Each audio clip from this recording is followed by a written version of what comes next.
Ya, di sini judulnya sudah jelas diberi ya, misi Abraham dan Sarah, satu misi bersama. Subjudul di bawah gambarnya mengungkapkan sedikit apa yang saya lihat sebagai yang terpenting dalam apa yang ada di dalam Kejadian 12-25. Misinya adalah suatu misi untuk menjadi berkat. Ya, itu rumusan yang paling umum yang kita temukan, dan yang menonjol di dalam kisah ini adalah satu perjuangan iman. Ya, misi memerlukan iman, dan dalam kisah ini terutama perjuangan iman Abraham dan Sarah. Saya kira itu yang menonjol dan mau saya tonjolkan juga. Wait a moment, saya harus. Ya, oke. Sebagai latar belakang umum harus kita ingat kisah purba sebelumnya berakhir dengan kekacauan bangsa-bangsa. Ya, Babel, kekacauan bangsa-bangsa terserak-serak. Ya, dan Tuhan tidak meninggalkan bangsa-bangsa dalam keadaan itu. Untuk itu, kisah para leluhur mulai dengan suatu perutusan. Untuk apa? Untuk menjadi berkat bagi segala bangsa. Ya, di situ nexus kaitan antara kedua kisah, dan di situ juga seluruh alasannya mengapa Abraham dan Sarah dipanggil dan diutus. Ini beberapa hal yang harap saya punya waktu untuk membicarakannya. Kita mulai dari misi yang disertai dengan suatu janji. Ya. Nah, kemudian muncul krisis iman, keluhan. Tapi keluhan subur, ya, dari keluhan lahir iman yang lebih mendalam. Kemudian puncak kisah, ya, pada tahun ke-100 Abraham adalah suatu perjanjian kekal yang Allah ikat dengan Abram dan Sarai yang mendapat nama baru dan yang ditanggapi dengan sunat oleh Abraham. Dalam kerangka itu ada suatu kisah menarik, 2 bab tentang tamu yang datang. Nanti kita lihat. Di dalam kisah tamu itu ada suatu bagian yang saya memberi judul memahami keadilan Tuhan. Ya, Abraham harus memahami keadilan Tuhan karena dia harus membawakan keadilan Tuhan kepada keturunannya dan kepada bangsa-bangsa. Dan akhirnya pada akhir kisah iman, ya, tahan uji. Baik. Tapi kita akan melihat bahwa dalam masing-masing tahap kisah ini selalu iman ditantang. Ya, nanti kita melihat ini bisa dibaca nanti sendiri.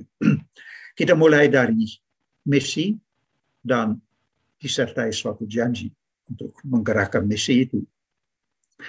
Jadi dalam bab 12 ayat 1-3 ada satu perintah, ya, satu perutusan, dan ada satu janji, ayat 2-3.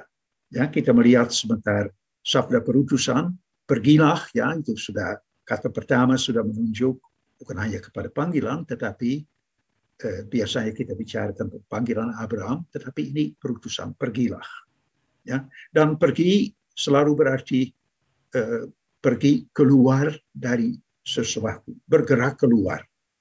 Ya, dan di sini dikatakan dari negerimu, dari sanak saudaramu, dari bapamu. Ya, semakin lingkaran semakin kecil. Itu perlu ditinggalkan, ya, hal-hal yang sangat berharga tentu untuk Abraham dan Sarah, tetapi ya mereka harus meninggalkannya untuk menuju suatu negeri lain, tapi yang masih akan ditunjukkan Tuhan.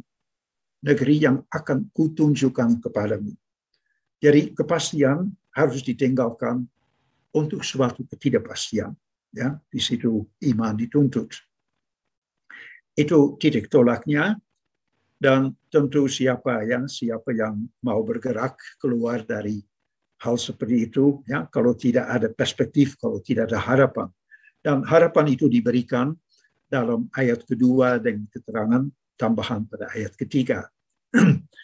Suatu janji, ya, janji yang mendorong, yang memberi harapan.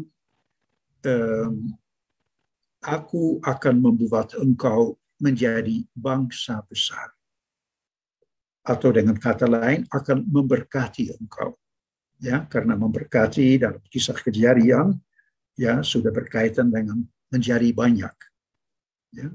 Dan pada hemat saya, kata memberkati di sini kata kunci, karena dalam 2 ayat ini 5 kali dipakai kata memberkati. Ya, dan berkat itu akan berupa bangsa besar, akan namamu akan termasyhur. Ya, di sini pasti setiap orang di Israel akan mendengar ini, ya, bangsa sebesar yang seperti kita alami, seperti misalnya dialami pada masa Daud. Ya, kalau kisah ini ditulis pada masa Daud atau Salomo, ya, orang menangkap, oh ya, yang dijanjikan kepada Abraham adalah kita yang sudah termasyhur, sudah besar. Nah, pada akhir ayat 2 ini ada lagi satu perintah. Meskipun dalam Alkitab tidak diterjemahkan sebagai perintah dalam TB, tapi sebenarnya kata yang dipakai adalah jadilah berkat. Jadi Abraham diberkati, langsung dikatakan untuk menjadi berkat. Ya, itu yang akan menjadi isi dari misinya. Ya, pergi dari, tapi pergi untuk menjadi berkat. Dan bagaimana bisa menjadi berkat? Dan untuk siapa itu dijelaskan dalam ayat 3. Aku akan memberkati yang memberkati engkau. Ya, belum dikatakan siapa engkau, tetapi sudah dikatakan berkat Abraham akan mengalir kepada orang yang menanggapi, ya, Abraham, menjambut Abraham. Dan sebaliknya yang mengutuk, yang menolak akan kukutuk, ya, tidak akan kebahagiaan. Jadi berkat yang harus diteruskan apakah sampai, ya, tergantung juga dari penerima. Dan siapa mereka? Dalam kalimat terakhir dikatakan, dan di dalam engkau semua kaum di muka bumi. Ya, bukan hanya keturunan Abraham, tapi semua kaum di muka bumi yang tadi ditinggalkan di Babel, ya, dalam keadaan terserak-serak, mereka semua akan mendapat berkat. Ya, di situ kita melihat misi Abraham, ya, dan kita melihat juga satu janji yang menjadi daya gerak di dalam misi itu. Jadi Abraham tidak hanya diberkati, tapi harus menjadi berkat bagi orang.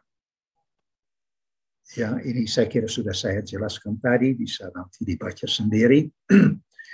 Nah, kisah yang pertama ini diikuti, saya lupa satu hal.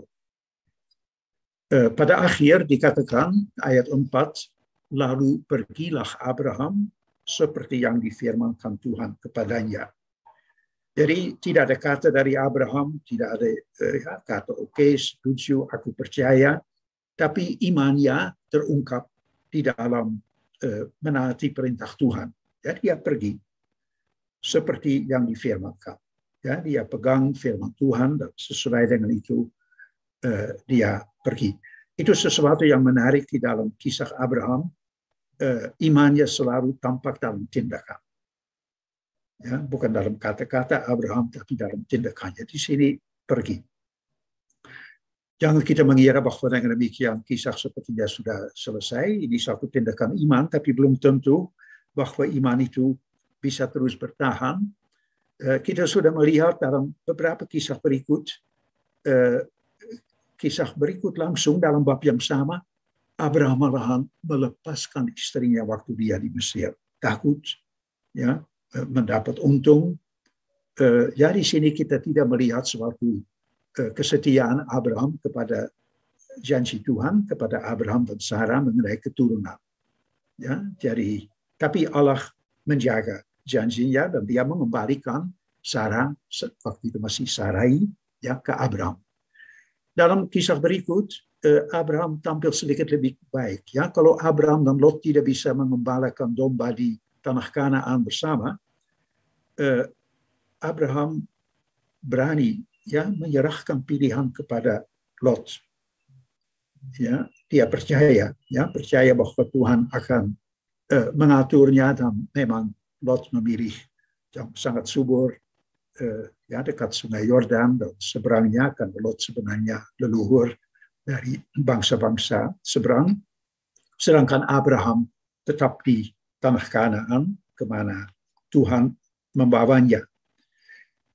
Kisah keempat dalam bab 14 menarik juga karena di situ kita melihat Abraham sudah mulai menjadi berkat bagi Lot.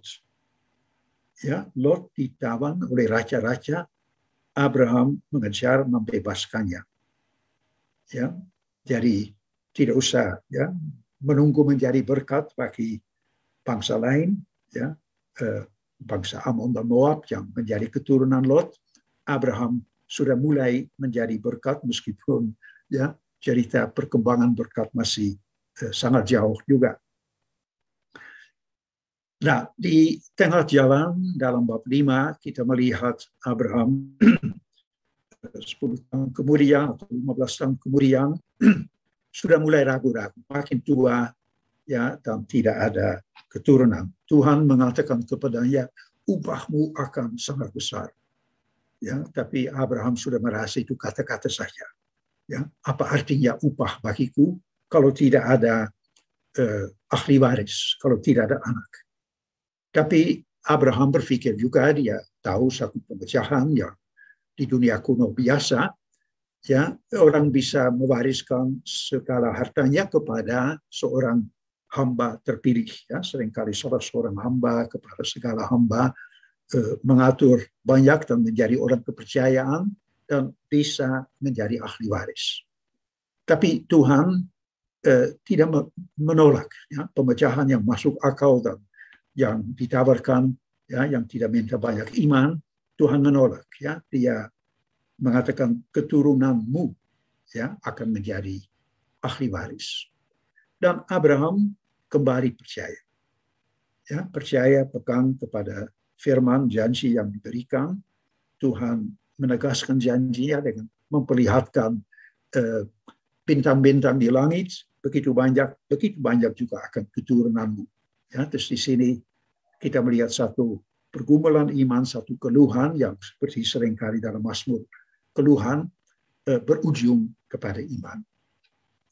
Dan itu terulang lagi dalam lanjutan bab 5. Kalau tadi dikeluhkan keturunan yang tidak ada, kemudian soal tanah atau janji tanah belum ya memiliki apa-apa, mengembara saja. Ya, dan di situ juga Allah lewat semacam upacara membelah binatang dan api, artinya Allah melewatinya, bersumpah bahwa dia akan memberikan tanah itu. Ya, iya. Nah, kata percaya dalam seluruh kisah Abraham hanya satu kali dipakai, padahal menjadi satu tema yang begitu menonjol. Ya, karena percaya itu tidak menjadi, katakanlah, tema verbal, tapi percaya adalah tampak di dalam tindakannya. Ya. Oh, itu yang mengenai sumpahnya. Ya.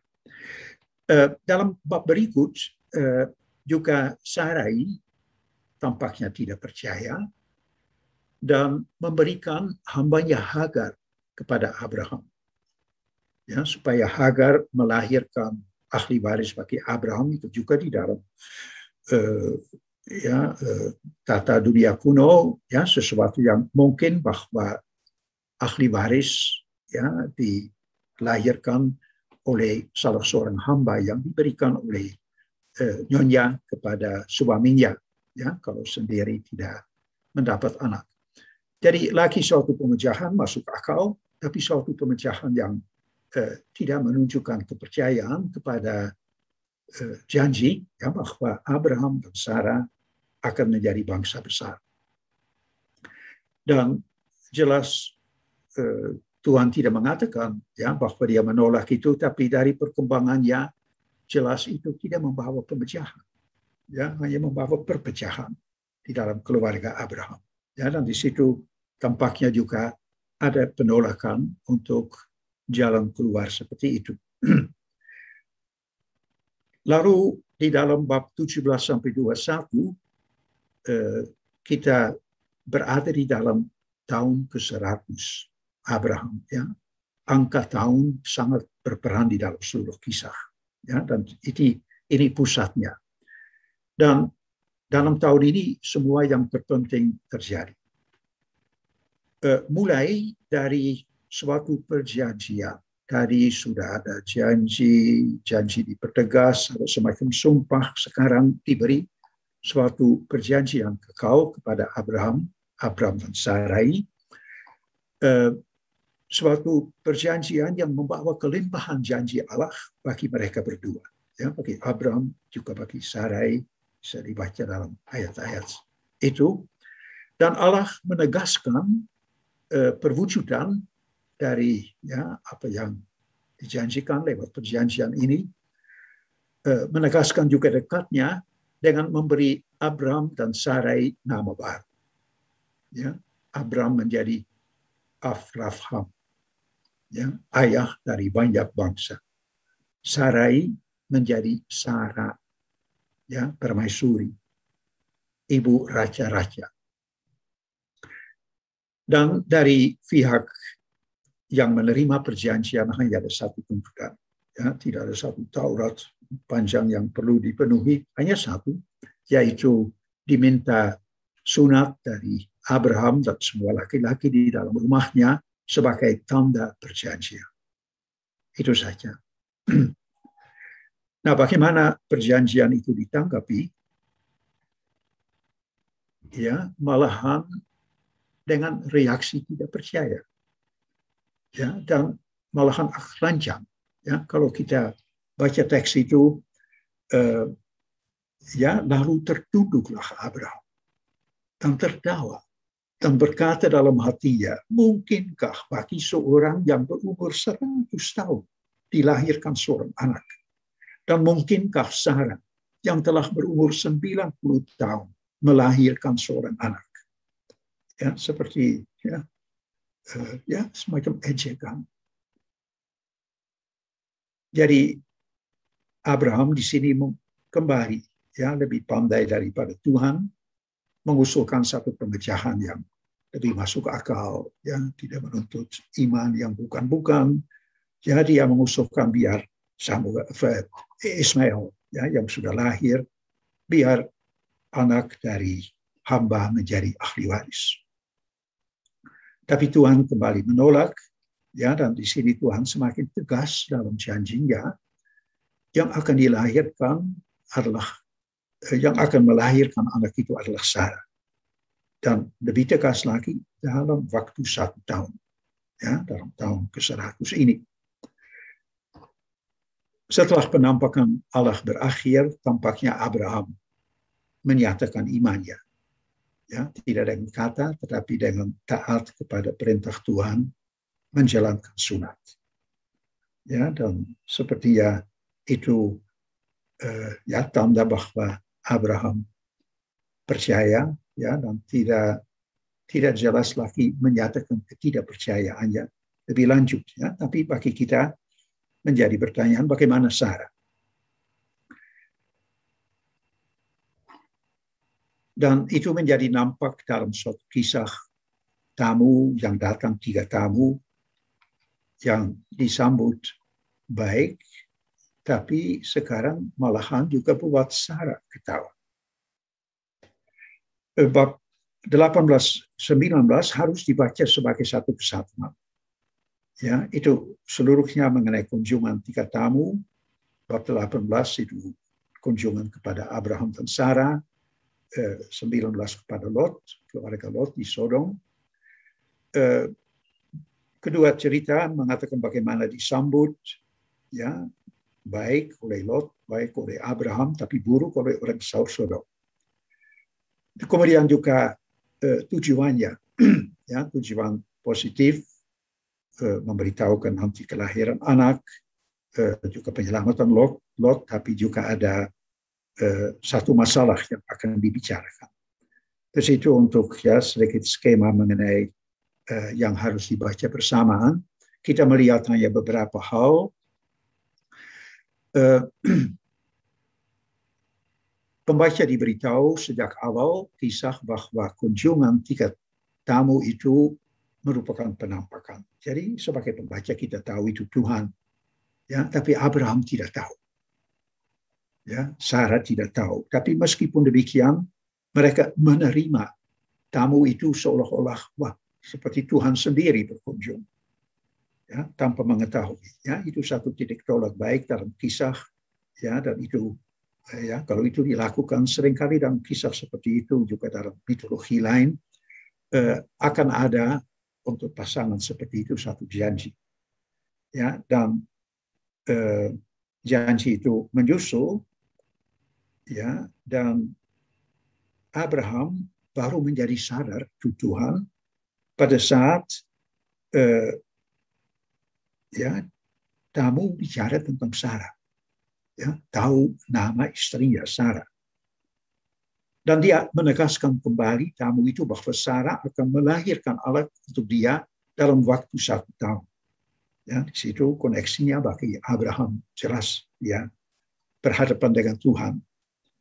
Ya, dan Abraham telah menyatakan kepercayaannya dan sekarang ya juga sadar itu Tuhan. Tapi bagaimana Sarah?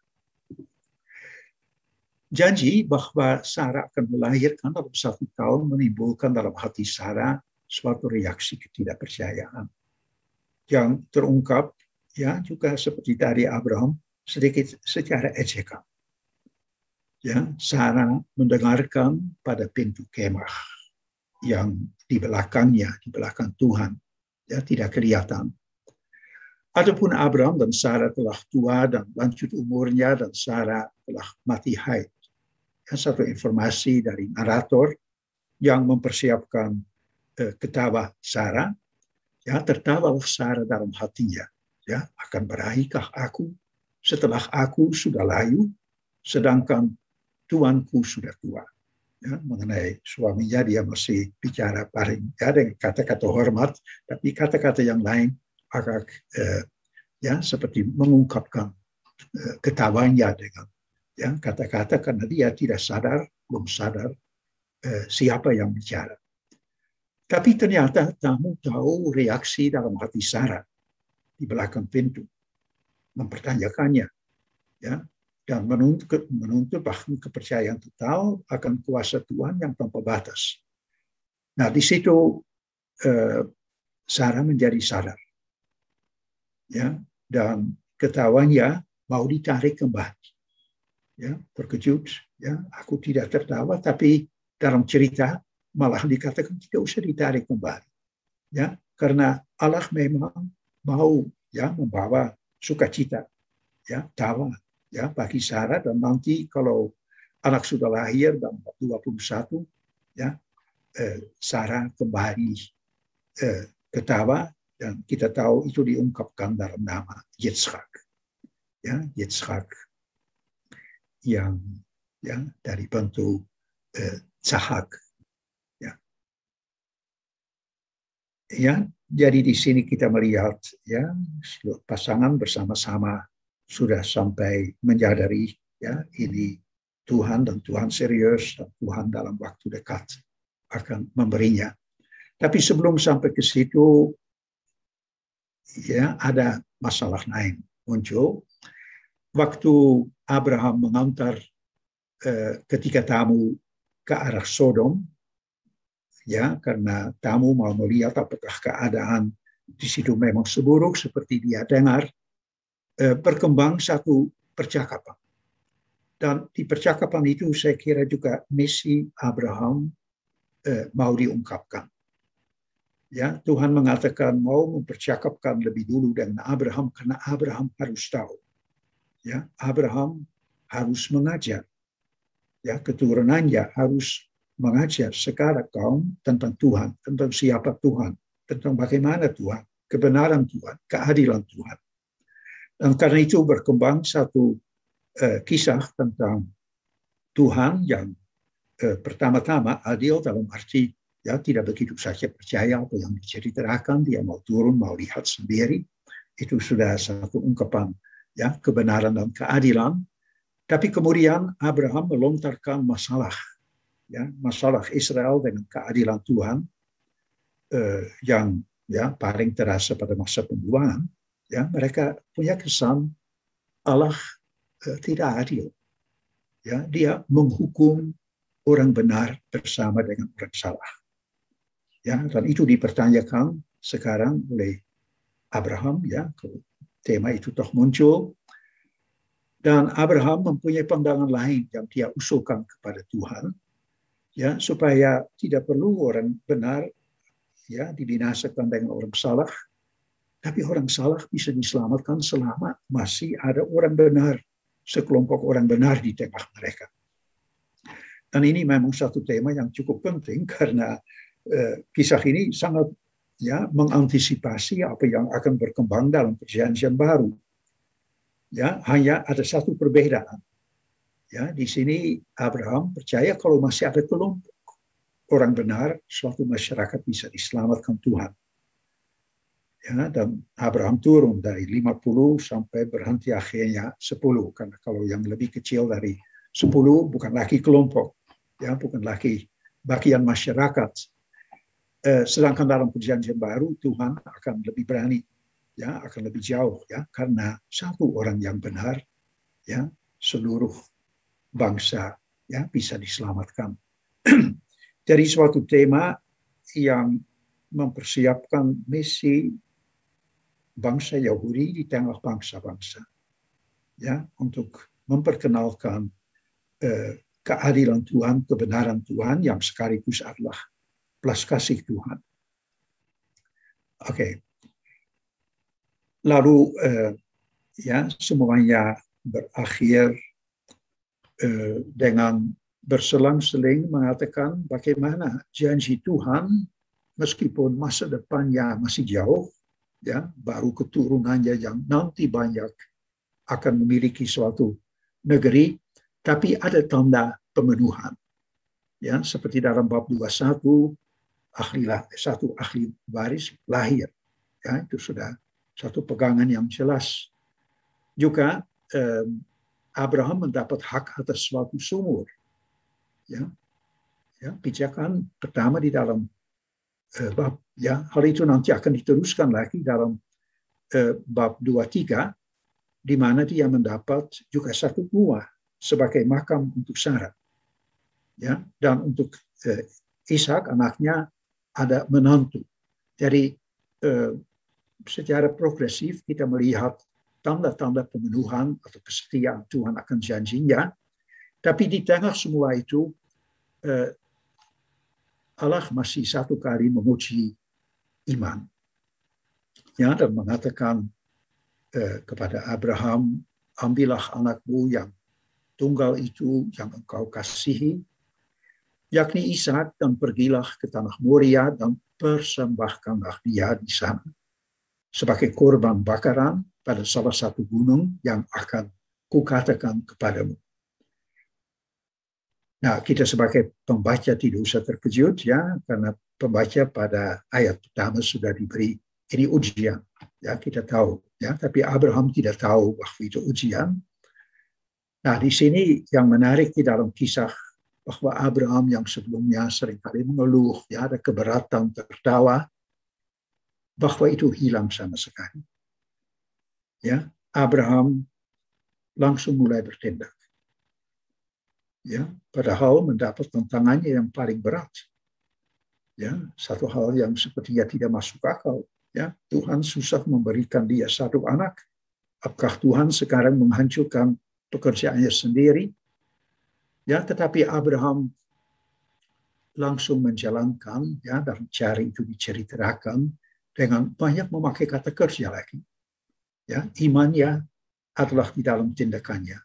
Ya, dia langsung bangun, memasang pelana, memanggil dua bujang untuk ikut, membelah kayu, berangkat pergi.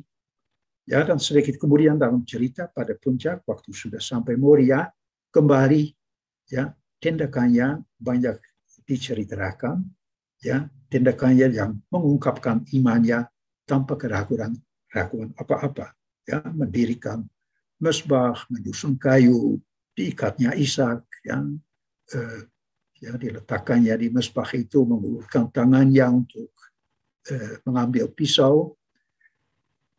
Tapi di tengahnya ada satu percakapan yang menarik antara Abraham dengan Ishak yang mengungkapkan bahwa ini bukan ketaatan Buddha, ya, karena ketaatan Buddha sangat berbahaya.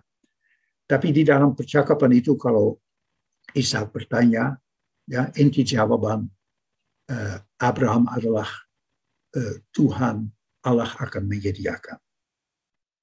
Ya, Allah akan menyediakan.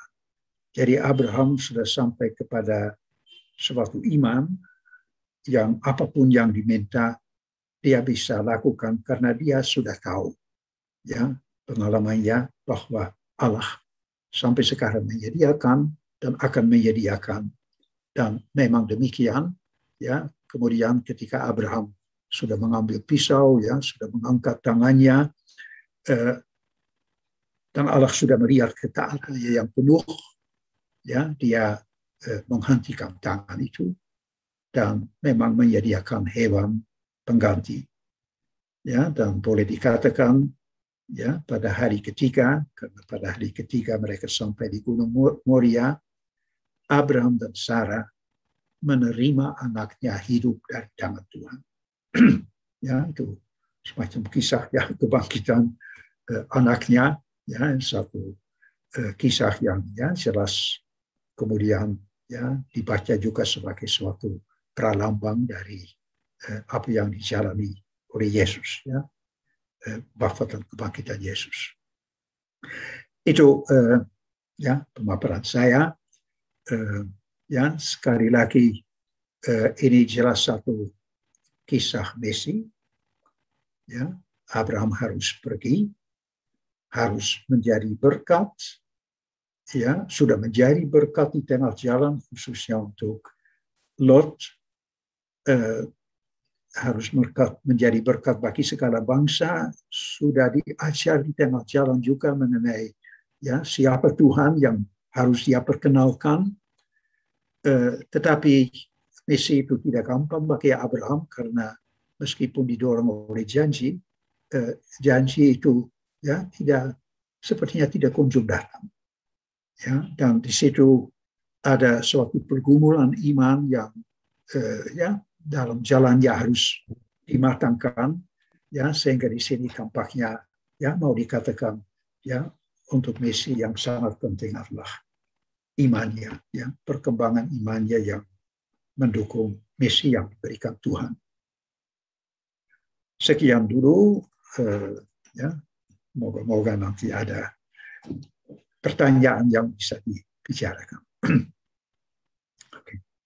Iya, terima kasih Romo Martin dan sahabat Alkitab. Sebelum kita mendengar perspektif yang mungkin lain dari narasumber kita yang kedua, Ibu Pendeta Ira, mari kita mau menyaksikan lagi informasi yang lain tentang buku Wajah-Wajah Misi. Mari kita saksikan bersama.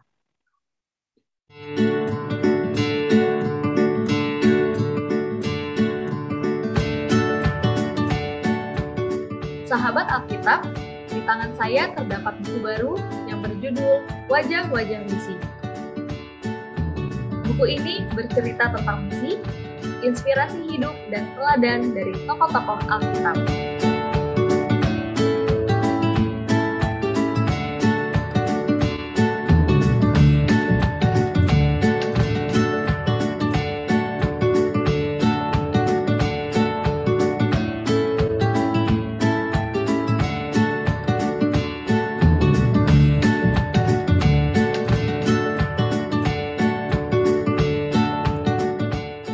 mendapatkan buku Wajah-Wajah Misi, dapat menghubungi kami atau mengunjungi toko Bible House LAI di Jalan Salemba Raya nomor 12, Jakarta Pusat.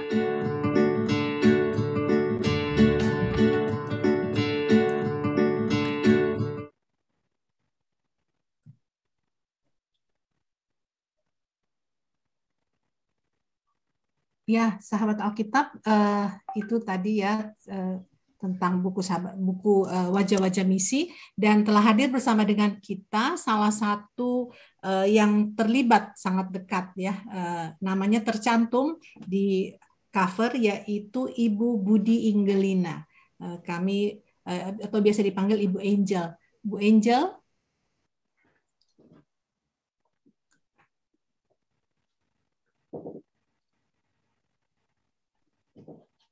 Ya. Oh, belum ya. Selamat malam Bu Nela. Ya, Bu Angel bisa cerita sedikit tentang buku ini, pengalaman ketika menerbitkan buku atau mengolah, bahkan mulai dari proses penulisan ya sampai ke pada akhirnya diterbitkan. Bagaimana Bu? Baik, jadi ini sebenarnya latar belakangnya adalah kami dari Komisi Penyebaran dan Pemasaran Alkitab, Lembaga Alkitab Indonesia, itu kan selalu setiap tahun itu kami punya misi untuk menyebarkan Alkitab gratis ya, kita namakan Alkitab Misi. Nah, kemudian kami berpikir bagaimana nih supaya bisa mendapatkan dana, bisa membeli Alkitab sendiri, tidak menyusahkan, gitu kan. Jadi kemudian muncullah ide sederhana, bagaimana kalau kami buat satu buku khusus yang unik, yang selama ini menurut kami itu belum ada, yaitu mengambil tokoh-tokoh dari Alkitab, kemudian kami bahas secara singkat di poin misinya. Jadi masing-masing tokoh itu kami bahas misinya itu apa sih? Mungkin tidak terlalu terlihat di Alkitab, ya di situ kami jelaskan dengan cara penulisan naratif, ya. Lalu kami pun punya ide untuk mengajak serta Departemen Penerjemahan, yaitu Bapak Hortensius Mandaru dengan Bapak Pendeta Anwar Chen. Puji syukur, puji Tuhan, mereka menyambut dengan baik ya. Jadi bertiga kami kemudian memilih tokoh-tokohnya. Kami mulai dari Perjanjian Lama, kemudian kami berjalan ke Deuterokanonika, kemudian kami tutup dengan Perjanjian Baru. Tentu saja pilihan kami ini secara acak, walaupun agak sistematis, tetapi pasti ada tokoh-tokoh yang terlewatkan. Dan kami hanya pilih 15. Karena cuma 17 tokoh ya Bu ya. Betul, 17 tokoh itu 2 tokoh berpasangan yaitu Adam dan Hawa dan Abraham dan Sarah. Kemudian 13 ceritanya itu sendiri semua. Termasuk tokoh-tokoh yang kami angkat itu sengaja bukan hanya tokoh yang punya nama besar. Seperti Musa, Daud, tapi kami juga angkat tokoh yang bahkan mungkin kadang-kadang tidak terlihat dan disepelekan, misalnya perempuan tanpa nama.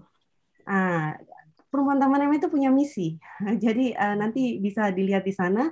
Kemudian juga Ruth, ya, Ruth jarang diangkat. Kemudian kami juga bercerita tentang Maria Magdalena, Yudit, kisah Yudit, Tobit, ya mungkin dari teman-teman dari Kristen kurang terlalu akrab dengan tokoh-tokoh di Deutero. Nah, buku ini sengaja kami hadirkan itu bukan sebenarnya sebagai pengajaran secara lengkap, tetapi hanya sebagai pengantar.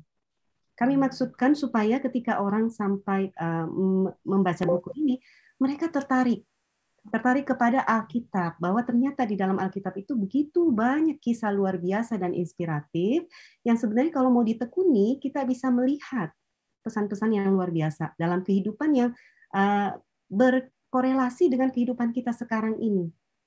Dan apapun pekerjaan kita, status kita saat ini, ya, kita semua itu punya misi di dunia. Dan melalui buku ini mungkin kita bisa terinspirasi untuk mencari tahu apa misi kita. Nah, dari penggalangan dana ini pun kami pakai sepenuhnya untuk pembiayaan untuk menyebarkan Alkitab sebanyak 2.000 eksemplar. Tentu saja ini misi ekumenis, karena Lembaga Alkitab itu kan menjangkau seluruh umat Kristen, baik Katolik maupun lainnya. Jadi kami pun dalam pembagian Alkitab, kami selalu membagi Alkitab secara ekumenis, yaitu untuk umat Kristen, Protestan, dan juga untuk umat Katolik. Ya, ya, terima kasih Bu Angel. Ya, jadi sahabat Alkitab, baik yang ada di YouTube maupun yang ada di Zoom, buku ini sahabat Alkitab bisa mendukung dengan cara yang pertama bisa membeli buku ini. Harganya Rp55.000. Dan tadi ada ya yang bisa dikontak, yaitu Ibu Paskatia. Ada nomor teleponnya. Nah, lalu kemudian yang lain lagi adalah sahabat Alkitab bisa juga mendukung secara dana, begitu ya Ibu Angel ya, Bu? Betul, betul. Banyak sekali umat yang ikut mendukung dengan memberikan donasi untuk pembelian Alkitab. Oke, nah di saya ada catatan bahwa ini misinya di Tanjung Selor, Kalimantan Utara ya, Bu Angel ya. Ya, untuk tahun ini kami memilih Kuskupan Tanjung Selor. Jadi Kuskupan Tanjung Selor itu sebenarnya kuskupan yang terletak di Kalimantan Utara plus ada satu kabupaten Kalimantan Timur, yaitu Berau. Jadi ya, cukup luas. Oke. Ya, dan ini ada 2.000 Alkitab, baik yang kanon panjang yaitu dengan Deuterokanonika maupun yang tanpa Deuterokanonika, karena tadi disampaikan untuk umat dari gereja Protestan. Kemudian selain Alkitab ada juga rupanya paket bacaan anak-anak ya, Bu Angel ya. Betul. Jadi paket bacaan itu kami kenapa tambahkan, karena setelah perjalanan Juni kemarin saya sempat ke Kuskupan Tanjung Selor dan pergi ke beberapa stasi dan paroki, dan kami menemukan bahwa ternyata banyak sekali anak-anak panti asuhan karena mereka itu kebanyakan migran ya, orang tuanya bekerja di Malaysia dan kemudian meninggalkan anak-anaknya di panti asuhan. Nah, penggerak-penggeraknya ini kekurangan untuk sarana bacaan, sarana untuk mengajar dan segala macam. Oke, ya. Nah, jadi sahabat Alkitab, bagi yang akan membeli bisa menghubungi Ibu Paska. Lalu kemudian yang akan berdonasi bisa melakukannya dengan transfer ke rekening. Ada account, virtual account yang ditampilkan di video ini. Tapi bagi sahabat Alkitab yang sudah biasa kemudian ada punya nomor rekening LAI yang lain, bisa juga di rekening itu, tapi mohon mencantumkan angka unik 888 supaya kita tahu bahwa ini adalah untuk wajah-wajah misi, untuk misi di Tanjung Selor ya. Jadi silahkan ke virtual account, tapi juga bisa di rekening lain, karena kadang-kadang ada yang suka bilang ke saya begini, Bu Angel, ini banyak sekali rekening LAI, kalau mau beli di sini, kalau mau berdonasi di sana gitu ya. Jadi saya harus catat banyak. Nggak apa-apa, yang penting ada penandanya, dan lebih baik lagi kalau mengirim bukti transfernya itu kepada kami. Tadi ada ya nomor telepon Ibu Adeline supaya kami langsung catat di program wajah-wajah misi. Terima kasih Bu Angel. Nanti kita masih berbincang di sesi di slot berikutnya ya. Dan selanjutnya sahabat Alkitab, kita langsung ke Ibu Pendeta Ira Mangililo. Mari kita dengarkan Ibu Ira. Silahkan Bu Ira.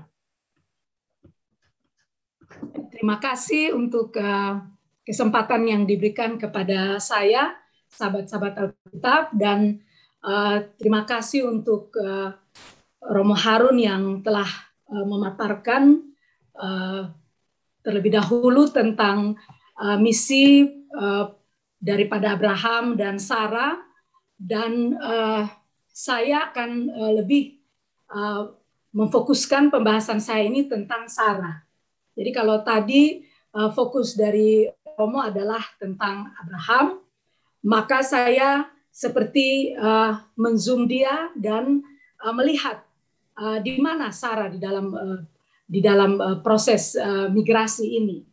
Dan tadi saya melihat ada satu benang merah yang Romo Harun sudah bilang, dan saya akan menyoroti itu dengan secara panjang, yaitu tentang keraguan Abraham dan Sarah menyangkut janji keturunan itu.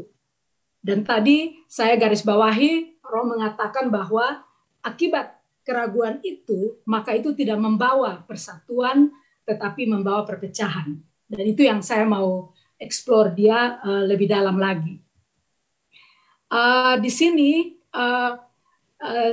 tadi sudah dijelaskan oleh Romo Harun, dan saya tinggal menambahkan saja bahwa kalau kita baca kitab Kejadian secara menyeluruh, tentu kita melihat tentang penekanan para penulis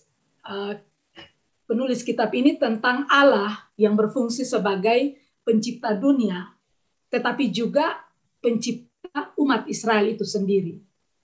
Jadi di sini Allah memanggil segenap ciptaan, tetapi juga Dia adalah Allah yang memanggil komunitas iman. Ya, sehingga cerita tentang Abraham dan Sarah itu tidak hanya bertujuan untuk membentuk kembali Israel, ya, yang pada awalnya sudah diciptakan, dan kita baca cerita mulai dari Kejadian 1 sampai 11, tetapi kemudian ada satu perasaan bahwa Allah membentuk kembali ciptaan guna mentransformasi atau merubah bangsa-bangsa yang di dalam pandangan Allah itu telah mengalami kekacauan. Ya, terutama ketika kita baca cerita Nuh, di situ ada penghapusan dunia secara total dengan air bah, dengan harapan bahwa akan ada transformasi pada diri umat percaya yang menjadi umat yang patuh pada apa yang menjadi ketetapan itu. Sehingga di sini saya bersetuju sekali dengan apa yang Romo tadi bilang, bahwa proses pemanggilan Abraham itu adalah bukan untuk dia menjadi berkat bagi dirinya sendiri, tetapi dia juga nantinya akan menjadi berkat bagi bangsa-bangsa. Ya, sehingga ketika kita baca cerita Abraham dan Sarah, maka ini jelas merupakan kebalikan dari apa yang ada di dalam Kejadian 1 sampai 11. Jadi kalau kita lihat itu dunia yang penuh dengan penolakan dan tidak dapat dipercaya. Ya, bahkan kita baca bahwa bagaimana umat yang sebenarnya sudah dikasih batasan-batasan itu kemudian melanggar. Nah, di dalam diri alasan kenapa Abraham dan Sarah ini harus dipanggil, ya karena mereka harus menciptakan satu dunia yang baru. Dan sikap mereka adalah responsif, mereka menanggapi dan mereka reseptif, mereka menerima itu dan dengan demikian menunjukkan kepatuhan pada panggilan Allah. Jadi di sini kepatuhan, ya, hubungan antara panggilan Allah dan respons Abraham dan Sarah itu kemudian yang menghasilkan tema yang tadi sudah dibahas oleh Romo Harun, yaitu janji dan iman, percaya. Ya, janji di sini adalah sesuatu yang merupakan kuasa dan kehendak Allah untuk menciptakan dunia masa depan yang sangat terpisah jauh dengan apa yang sudah lampau dan juga apa yang ada pada masa kini. Ya, dan di sini kita terus melihat bahwa melalui janji Allah menunjukkan tekadnya untuk membentuk komunitas baru, ya, yang mengandalkan Allah. Ya, jadi bergantung kepada Allah yang setia. Nanti di sepanjang cerita Abraham dan Sarah tadi Romo sudah jelaskan bagaimana pas mau akhir-akhir itu goyah juga. Sedangkan iman itu sesuai dengan apa yang kita baca dalam cerita Abraham dan Sarah ini, sesungguhnya adalah sebuah tanggapan.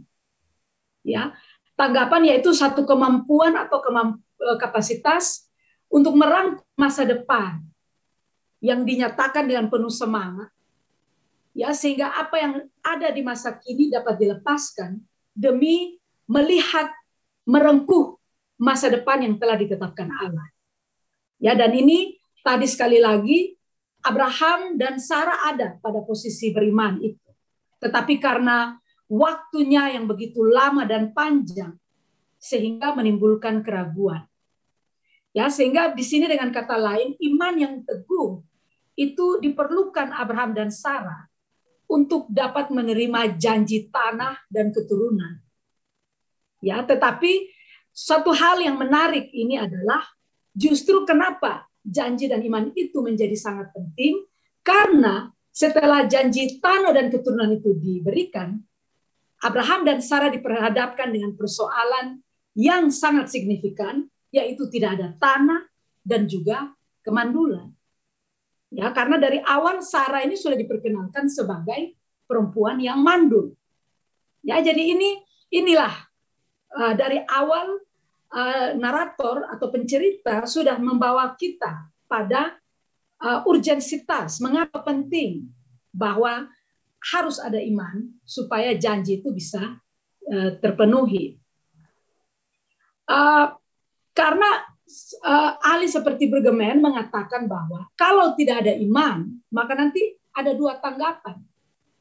Yang pertama, kebanggaan besar yang dimiliki oleh manusia, ya, yang membayangkan dunia telah sepenuhnya dipercayakan pada kita, dan kita bisa membangun masa depan dari masa kini dengan kekuatan sendiri. Jadi kalau tidak ada iman, manusia akan menjadi arogan, akan menjadi sombong, bergantung pada kekuatannya.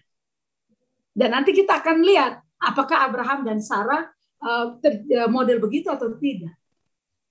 Dan yang kedua, tanpa iman, maka akan ada keputusasaan yang dalam, yang percaya bahwa dunia saat ini penuh dengan ketidakadilan dan penindasan, dan itu berlangsung selamanya.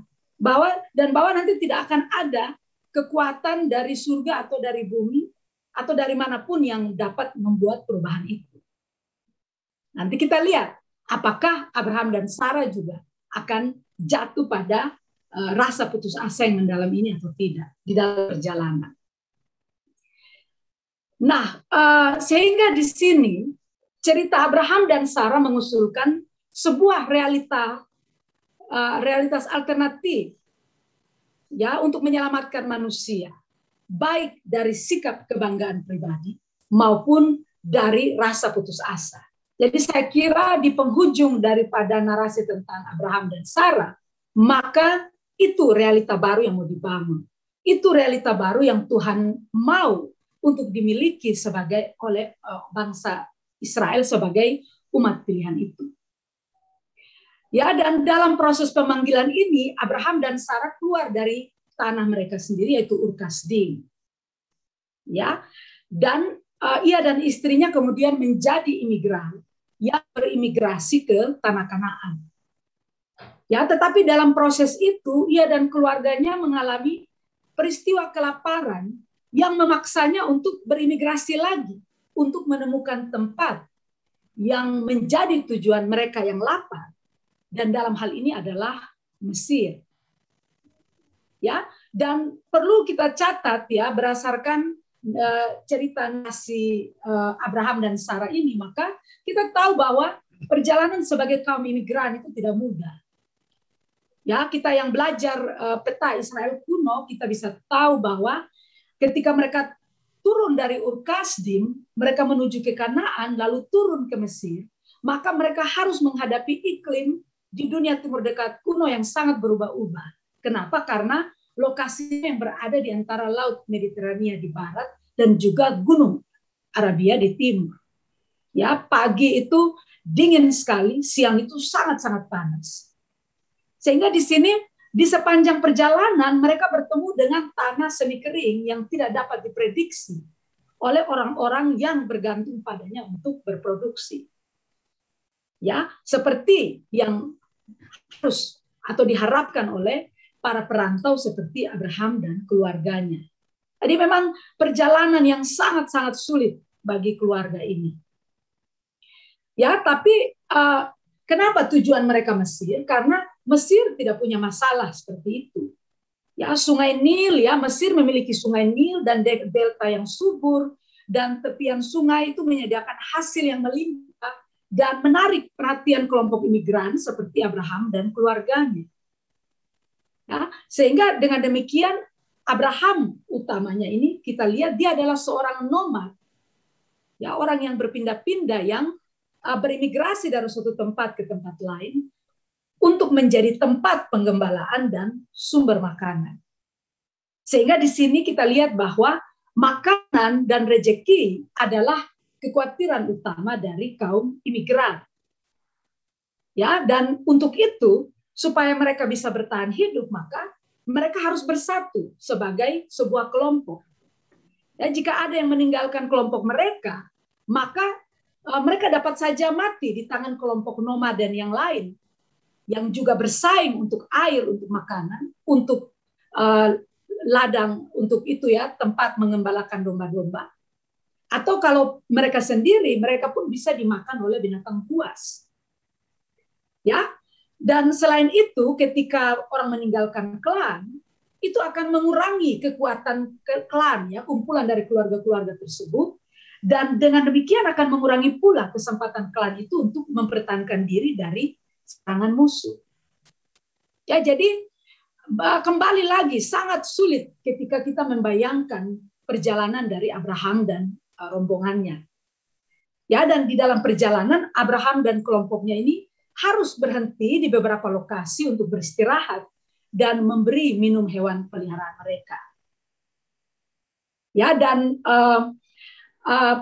ketika kita lanjut lagi memahami kisah Abraham ini, maka Abraham ini seorang yang pergi dan dijanjikan tanah Kanaan. Tapi ketika dia tiba di tanah Kanaan, dia tidak pernah menjadi orang yang menyatu sepenuhnya di situ, karena dia tetap dianggap sebagai orang luar atau orang asing. Dan hal ini ditunjukkan pada kita di dalam bacaan-bacaan kita tentang narasi Abraham, yaitu ketika dia harus membeli tanah untuk mengubur istrinya Sarah. Ya, dia membeli tanah dari Efron, orang Hitit, anak Sohar. Ini menunjukkan bahwa dia tidak pernah punya tanah. Ya, padahal di dalam dunia Israel kuno, tanah adalah simbol sebuah status yang diwarisi melalui leluhur dari generasi ke generasi. Dan tanah, kalaupun kita tidak memiliki tanah, kita hanya bisa membeli ketika kita adalah orang kaya. Misalnya seperti cerita Ahab dan Nabot itu, meskipun itu berakhir dengan tragis, tetapi sesungguhnya dalam realita orang kaya bisa membeli tanah dari orang miskin. Namun dalam kasus Abraham, ketika sampai istrinya mati saja dia tidak punya sebidang tanah untuk menguburkan istrinya. Ini menunjukkan bahwa ia adalah seorang gembala nomaden yang miskin, yang tanpa tanah, sehingga ia tidak memiliki status dan hak apapun. Nah, pada saat itu, pada saat ketika cerita tentang Abraham di dalam fase itu. Nah, lebih lanjut sebagai kaum imigran, dikabarkan pula bahwa Abraham dan keluarganya membutuhkan waktu untuk menetap, dan pada akhirnya mereka merasa nyaman di satu tempat tertentu. Ya, dan tantangan ini kita dapat lihat terutama dalam cerita misalnya gembala Abraham dan Lot bertengkar memperebutkan sumur. Nah, ini berarti bahwa dalam proses untuk merasa nyaman, dalam proses-proses itu ada konflik internal di dalam keluarga.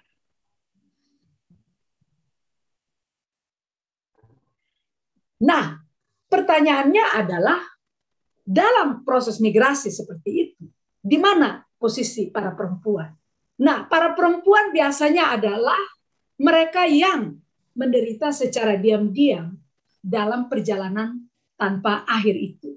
Itu sebabnya ketika kita baca cerita Abraham dan Sarah, di awal-awal cerita kita tidak mendengarkan suara Sarah apapun. Dia adalah seorang istri yang mengikuti suaminya secara diam-diam.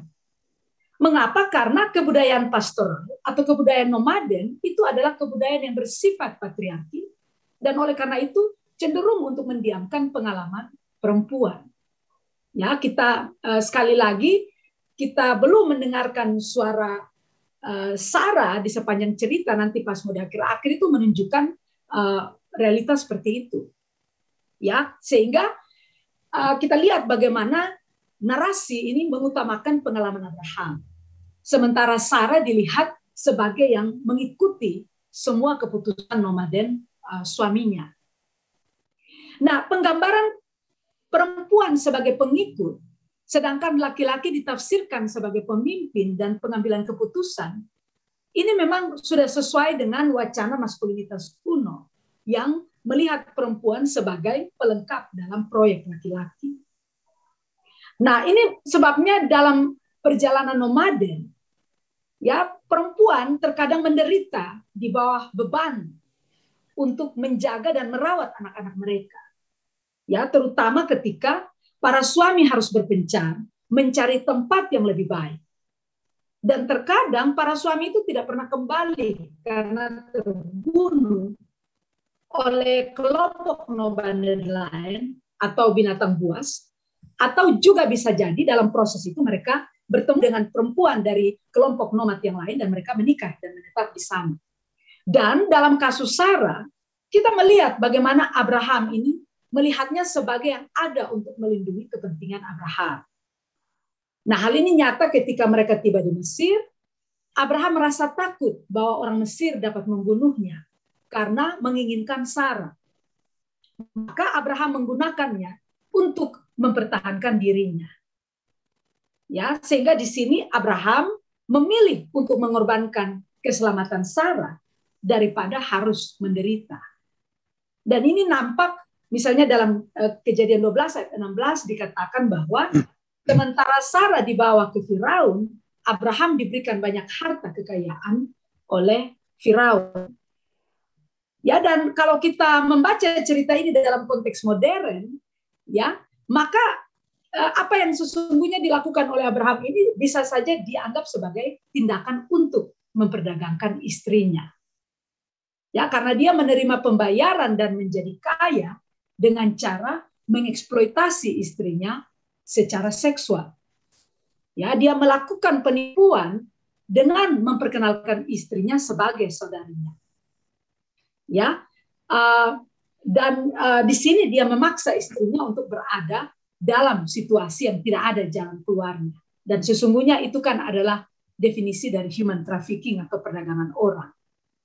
Tetapi seperti yang tadi Romo Harun sudah katakan, ini yang tindakan yang pertama mengandalkan ego sendiri yang saya bilang. Kalau tanpa iman, mengandalkan ego sendiri, menyelesaikan persoalan sendiri, tidak melihat bahwa sesungguhnya Allah ada, Allah lah yang menginisiasi perjalanan.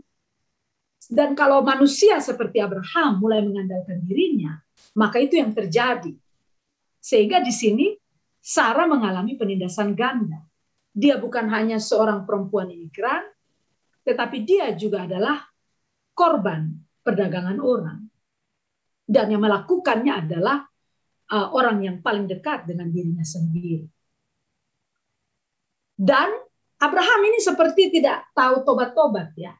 Orang Timur bilang nih kepala batu ya, kepala, karena setelah dia melakukan lagi hal yang sama, yaitu memperdagangkan istrinya kembali setelah Allah membuat perjanjian dengannya, yaitu dengan mengubah namanya dari Abram ke Abraham dan Sarah ke Sarah. Nah, kali ini ia menjual kembali istrinya pada Abimelek, raja orang Gerar. Dan di saat kita bilang, aduh, sedih sekali apa yang dialami oleh Sarah.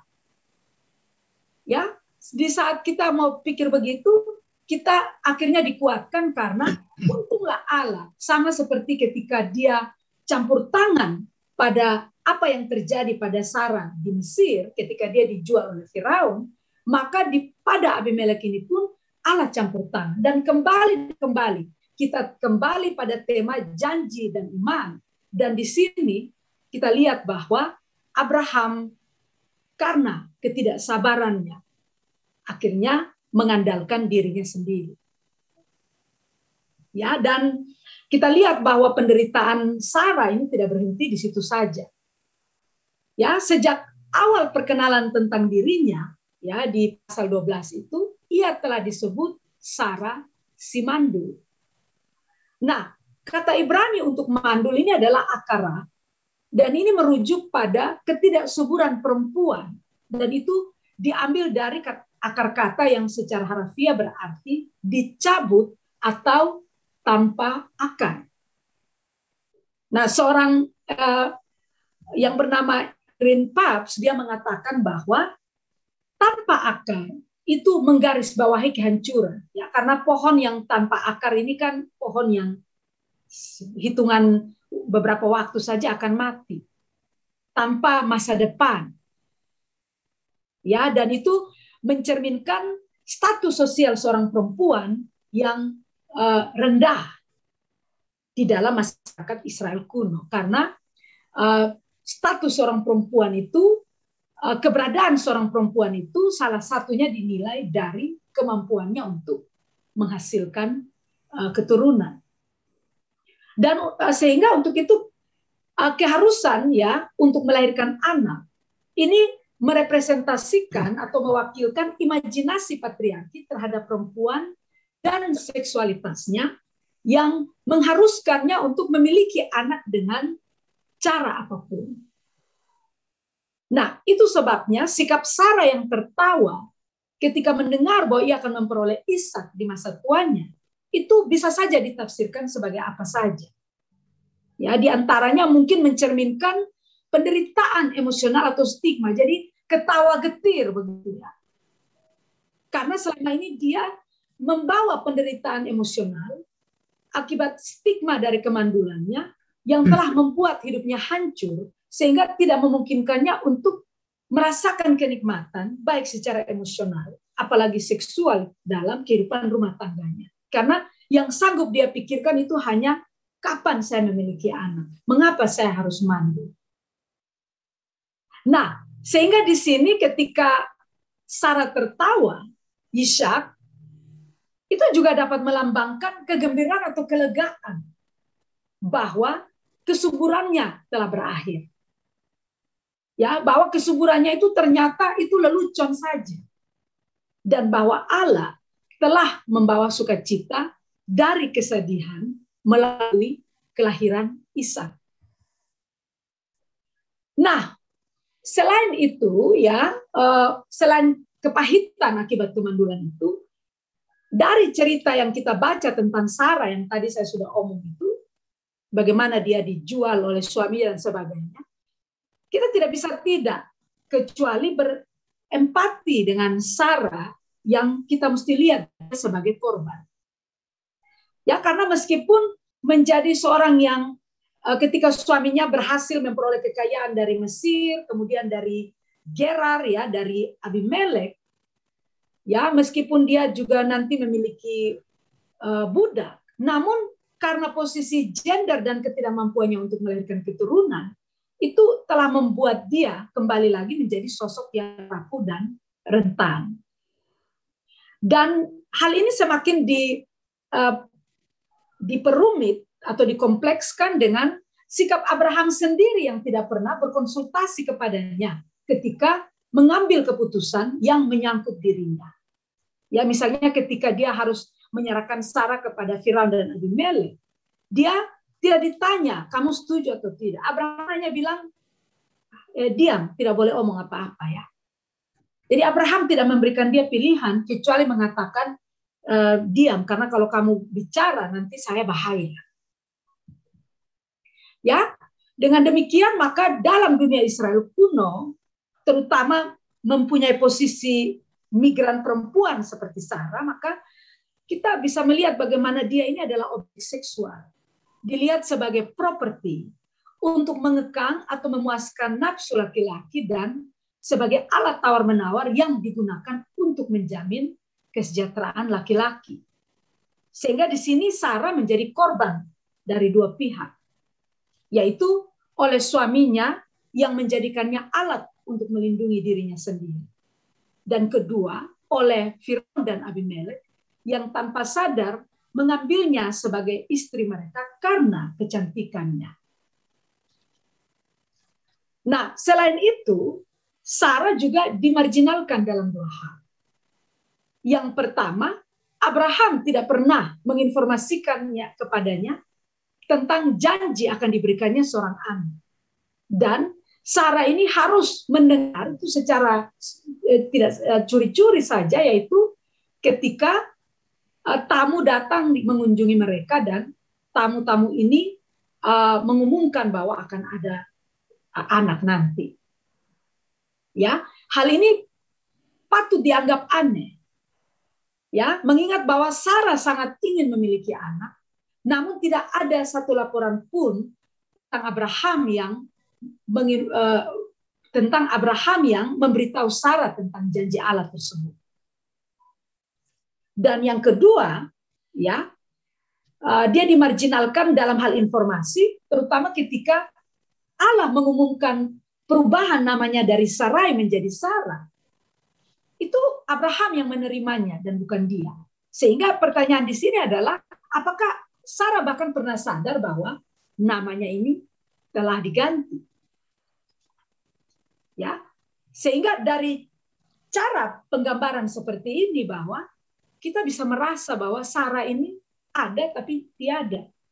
Dan dia ini sepertinya hanya sebuah benda atau alat untuk menginkubasi anak yang dijanjikan Allah kepada Abraham. Jadi dia hanya tempat menitipkan saja anak itu.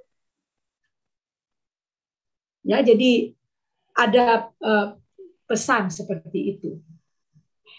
Ya, namun tentu selain kepahitan dan penderitaan yang dialami Sarah di tangan suaminya dan orang-orang yang lainnya, kita mengingat juga bagaimana waktu kita bicara tentang Hagar, sosok atau wajah lain daripada Sarah yaitu sebagai seorang penindas. Ya, sehingga di sini ditanya apa yang dilakukan oleh orang-orang yang menindas. Ya, apa yang dilakukan oleh orang-orang yang mengalami penindasan seperti Sarah, tetapi kemudian tidak tahu bagaimana cara harus menghadapi atau berhubungan dengan penindasan itu. Ya, sehingga ketika di sini suaranya tidak didengar oleh suaminya, maka dia harus melakukan sesuatu. Dia harus melampiaskan itu. Dia harus mendiamkan dan mengajukan orang-orang yang dia anggap pantas untuk mendapatkan cara yang sama atau bahkan lebih. Ya, sehingga di sini yang Sarah buat di dalam Kejadian 16 dan 21 itu adalah dia mengembalikan berbagai bentuk ketidakadilan yang dia alami itu kepada orang lain. Sehingga di sini Sarah sang tertindas menjadi sang penindas dan sang penyalahguna kekuasaan itu. Dan di sini ketika kita belajar tentang Hagar, kita lihat bahwa kekuasaan Sarah itu adalah titik tumpu dalam hubungannya dengan Hagar. Ya, sehingga dinamikanya adalah kalau Hagar mandul, maka tentu ia tidak akan dijadikan ibu pengganti. Justru karena dia dilihat sebagai yang berpotensi untuk memberikan keturunan, maka dengan hak istimewa dan status Sarah, Hagar kemudian dipaksa untuk melayani apa yang menjadi kepentingan Sarah itu. Ya, sehingga di sini kita lihat bahwa meski tertindas, namun Sarah masih memiliki kekuatan dan kekuasaan yang pada aspek-aspek lain di dalam hidupnya. Dan di sini dia menggunakan kekuasaannya untuk melakukan kekerasan dan ketidakadilan terhadap Hagar dan juga anak kecil seperti Ismail. Ya, di sini dia memberi Hagar kepada Abraham tanpa persetujuan Hagar dan mengusir Hagar sehingga mengakibatkan Hagar berjuang mempertaruhkan nyawanya dan nyawa anaknya sendiri yang belum lahir. Ya, dan ketika Hagar kembali dan dia mengusir kembali Hagar itu, dia mengusir Hagar dan Ismail tanpa melengkapi mereka dengan sumber daya apapun seperti makanan atau apapun yang cukup. Karena yang dikasih Abraham itu kan tidak cukup. Sehingga mereka harus berjuang sendiri mempertahankan hidup tanpa jaringan keselamatan apapun. Dan di sini kita mesti katakan bahwa yang dilakukan Sarah ini adalah sebuah kekerasan. Ya, karena kita tidak mendapati adanya negosiasi kekuasaan dan hak apapun di antara pihak Sarah kepada pihak Hagar. Dan disinilah dalam pembacaan ini kita menemukan ironinya. Abraham dan Sarah begitu menunjukkan keramah-tamahan kepada 3 orang asing dalam Kejadian 18, dan kemudian di Kejadian 19 kita membaca tentang konsekuensi dari tindakan ketidakramah-tamahan para penduduk di Sodom. Lalu tepat di 2 pasal setelah itu, Sarah melakukan hal yang sama kepada Hagar dan Ismail, Padahal dia tahu persis apa akibatnya ketika ia tidak bersikap ramah tamah dan mengirimkan seseorang ke padang gurun tanpa perlindungan apapun. Ya, sehingga di sini Sarah yang tadinya ramah di pasal 18 berubah menjadi Sarah yang penuh permusuhan. Ya, dan apa yang Sarah buat ini hanya dia mencerminkan apa yang sudah dilakukan Abraham kepadanya. Ketika dia tidak meminta persetujuan Hagar dan hanya mengamankan kepentingannya sendiri, bukankah ini yang dilakukan Abraham kepadanya ketika memberikan dia kepada Firaun dan Abimelek? Ya, sehingga Mignon Jacobs bertanya, apa yang terjadi ketika seseorang yang memiliki kekuasaan terbatas atau yang dianggap tidak berdaya, kemudian diberi kekuasaan dan tidak menggunakannya dengan hikmat.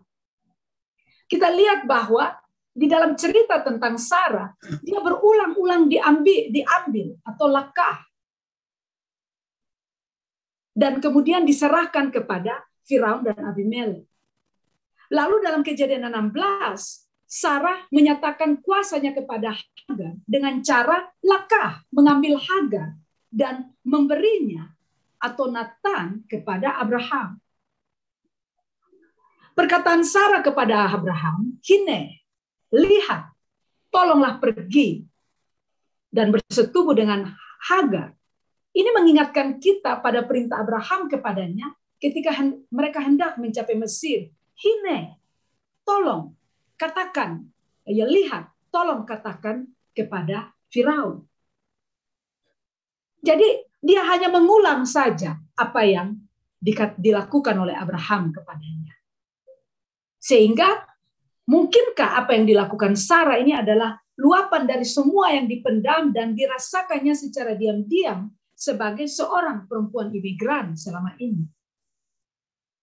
Dia menggunakan gaya bicara Abraham untuk kepentingannya sendiri. Apakah Sarah sedang meniru Abraham atau mengolok-olok Abraham, baik secara sadar ataupun tidak sadar? Dengan meniru, apakah ia telah mengadopsi cara berkomunikasi Abraham untuk mendapatkan apa yang dia inginkan? Ataukah dengan mengolok, apakah ia sedang mengingatkan Abraham tentang semua kepahitan yang pernah dialaminya di masa lalu? Apakah Sarah sedang memblackmail Abraham untuk mendapatkan apa yang dia inginkan? Nah, jawaban untuk semua itu tidak jelas. Namun tindakannya untuk menindas Hagar ketika Hagar kembali kepadanya telah menunjukkan bahwa Sarah yang terberkati dan ditinggikan telah menjadi Sarah yang melakukan kekerasan dan bersikap tirani. Dan dari Sarah dengan demikian kita belajar bahwa itulah yang dapat dilakukan oleh kepahitan dan penderitaan. Itu yang kepahitan dan penderitaan bisa lakukan terhadap seseorang. Tetapi saya kembali lagi pada pembicaraan awal. Inti daripada cerita Abraham dan Sarah ada dua, yaitu tentang janji dan tentang iman. Ketika Allah berjanji dan manusia tidak beriman, maka yang terjadi adalah dia mengandalkan egonya sendiri dan dia jatuh di dalam rasa merasa bahwa dia tidak berdaya. Abraham menggunakan egonya, Sarah dalam kondisi ketidakberdayaan mencari jalan keluar sendiri, sehingga yang tadi dikatakan oleh Romo Harun, yang terjadi bukan persatuan, tetapi yang terjadi adalah perpecahan. Namun perlu diingat bahwa kepahitan dan penderitaan Sarah akibat kemandulannya bukan akhir cerita dari Sarah. Di akhir ceritanya, penulis narasi Abraham dan Sarah ini membawa kita pada apa yang Allah maksudkan dari awal untuk mereka. Yaitu ketika mereka sungguh-sungguh percaya, janji Allah akan terpenuhi. Sehingga di sini, Sarah di akhir kehidupannya menjadi simbol pemulihan. Bahwa pada akhirnya, orang seperti dirinya juga memperoleh pengasihan Allah. Tuhan mengingat dia, meskipun dengan segala penderitaan, kepahitan, cara dia menyelesaikan problemnya, cara dia mengatasi kesendiriannya, keterisolasiannya, Allah memperhatikan dia. Dan di akhir ceritanya, ia memperoleh seorang anak yang menghiburnya. Jadi, mengingat Sarah dan penderitaannya, menolong kita pula untuk mengingat para perempuan yang berjuang menghadapi patriarki. Yang sampai hari ini menderita, berjuang memperoleh anak. Yang terisolasi dan direndahkan karena hal itu. Penderitaan mereka terbuka nyata dan mengajak kita untuk memahami perempuan seperti Sarah. Dan kemudian mengajak kita juga untuk berani membayangkan akhir cerita yang berbeda. Jika dari awal Abraham memberitahukan janji Tuhan kepada Sarah bahwa dari rahimnya akan lahir seorang anak. Apakah cerita penindasan Hagar akan terjadi atau tidak? Apakah Sarah kemudian menjadi seorang penindas atau dia akan menjadi perempuan yang tidak hidup dalam kepahitan dan penderitaan sehingga mampu bersolidar pada perempuan yang lain? Jadi di sini saya bersyukur bahwa ending dari cerita Hagar ini menunjukkan bahwa kita mengingat hadiah Tuhan kepada Sarah. Kita mengingat bahwa Allah bekerja di dalam dan di luar kontrol kita untuk memenuhi janji Allah. Jadi biarkan Allah menjadi Allah dan kita manusia menjadi manusia. Kalau kita mau menjadi Allah, maka akhirnya perpecahan bukan persatuan. Saya kira di situ, dan ada satu doa yang sangat meneduhkan, yaitu doa yang dibayangkan untuk Sarah di akhir perjalanannya berkata kepada Hagar, ampunilah aku, Ajti, ya, ampunilah aku saudariku, untuk dosa kelalaian, untuk dosa pelecehan, untuk dosa kesombongan.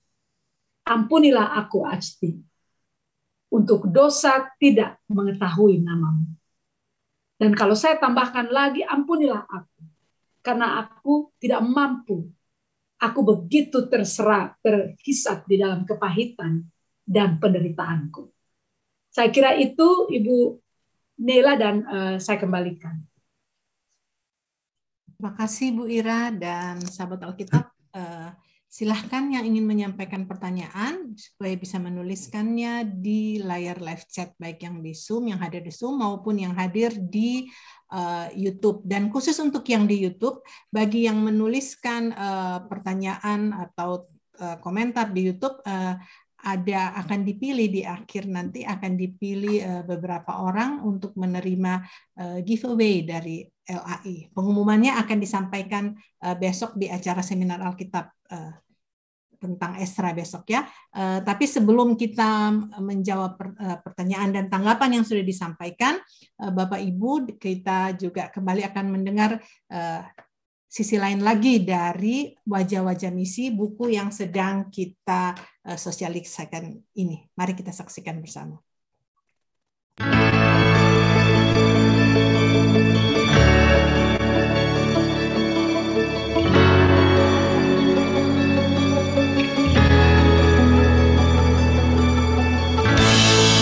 Selamat pagi, Bu. Selamat pagi. Pesanannya 5 buku Wajah-Wajah Misi, Bu, ya?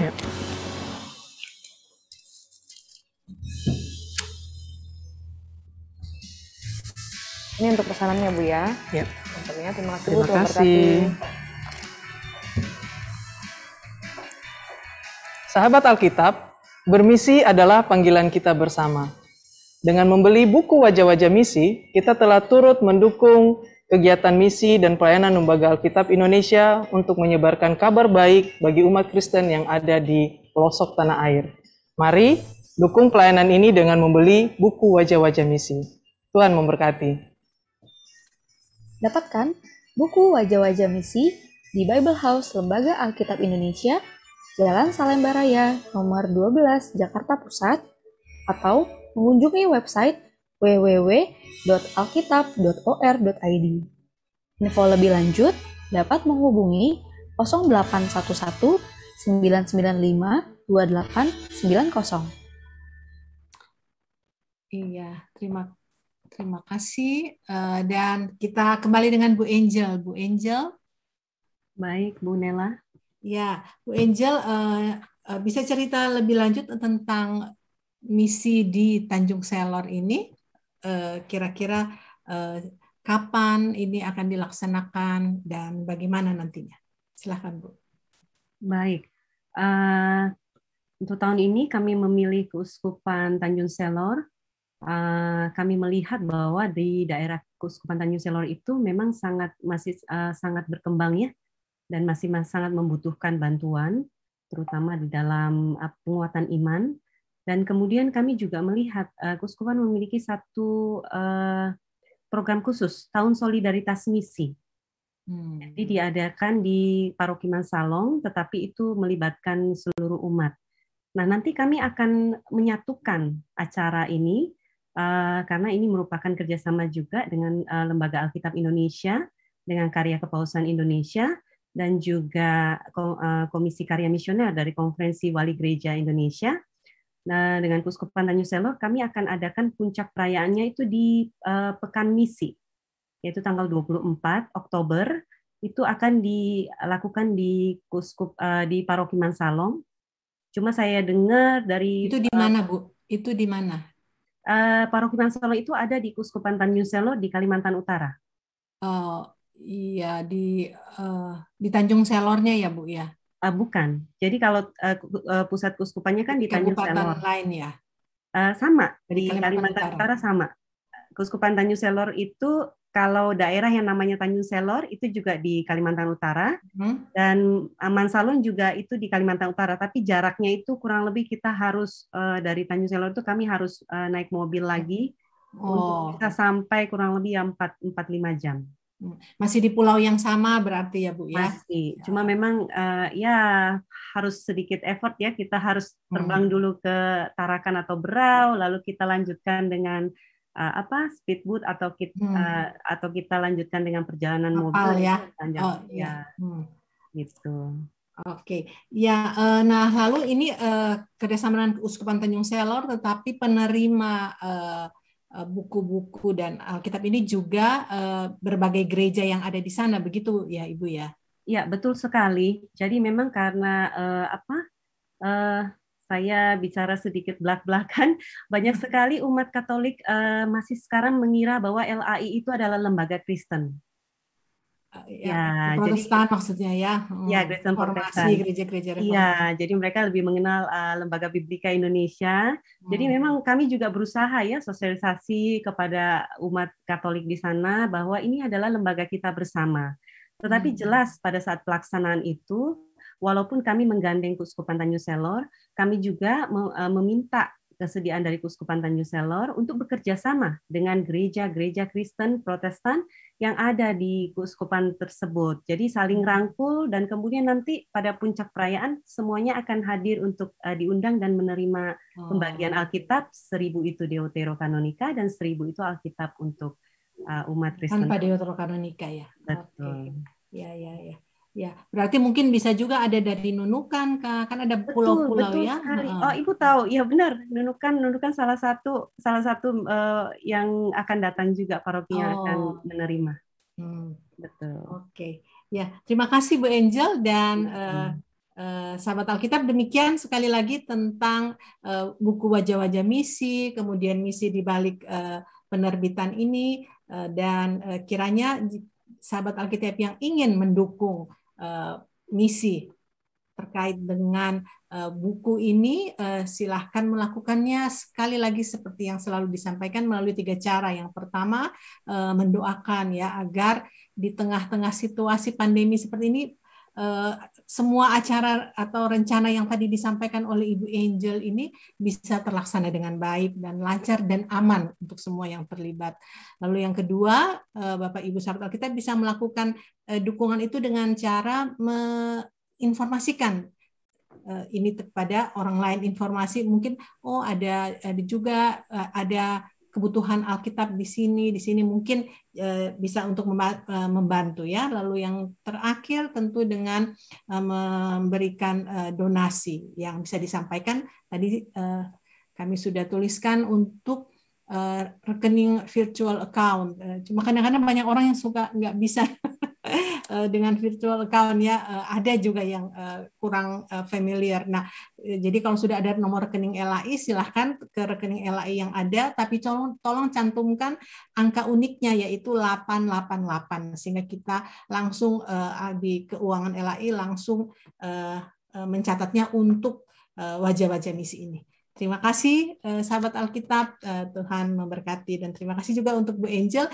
Kita sekarang kembali ke sesi diskusi kita. Ya, sudah cukup banyak pertanyaan, saya ragu apakah kita bisa membahas semuanya sore ini, tapi kami coba ya seberapa yang bisa kita bahas bersama.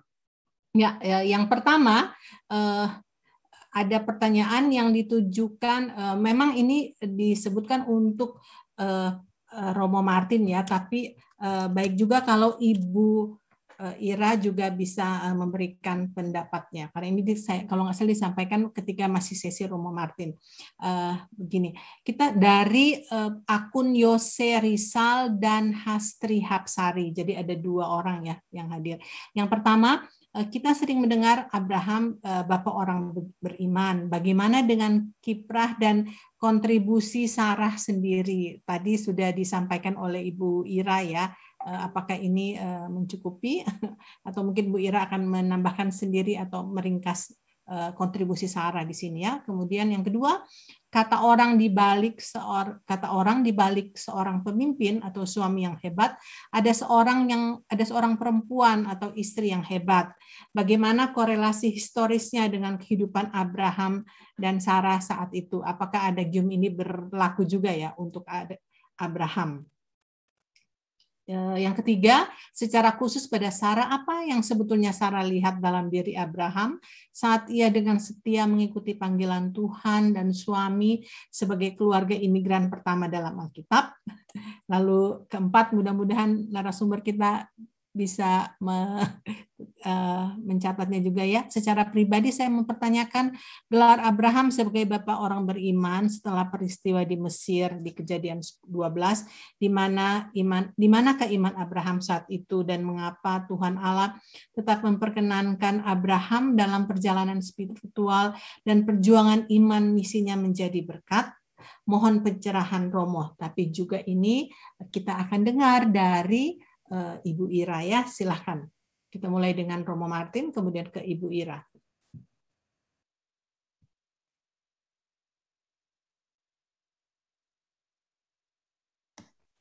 Oke, sudah kedengaran suara saya? Ya, sudah Romo. Oke, ya. Silahkan. Ya, Bapak semua orang beriman ya, dan bukan Ibu semua orang beriman di sini. Hanya mengenai Abraham biasanya dikatakan.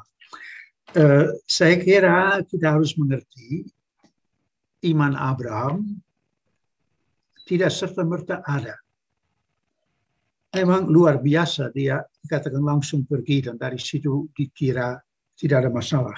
Ya, tapi sepanjang cerita justru dikatakan, wah imannya tidak matang. Ya, imannya memang buruk. Ya, seperti tadi dikatakan ya menjualkan istrinya ya sampai 2 kali. Saya tadi hanya menyebutnya pertama, tapi dan buruknya dari itu saya kira cukup diungkapkan ya di dalam uraian Bu Ira. Maka saya kira Abraham menjadi seorang percaya. Dan justru karena itu saya kira dia lebih berguna. Ya, seandainya dia dari serta-merta orang matang percaya, bagi kita seorang tokoh yang tidak terlalu akan membantu. Ya, karena kita punya perjuangan untuk tumbuh dalam iman, mungkin tidak pernah akan mencapai tingkat seperti akhirnya pada kisah ini dengar ya, mengenai Abraham dan mungkin juga ya tentang Sarah, tapi justru dalam jatuh bangun dan terus tumbuh dalam iman, dia suatu contoh iman. Ya. Mengapa dikatakan semua orang beriman? Ya, karena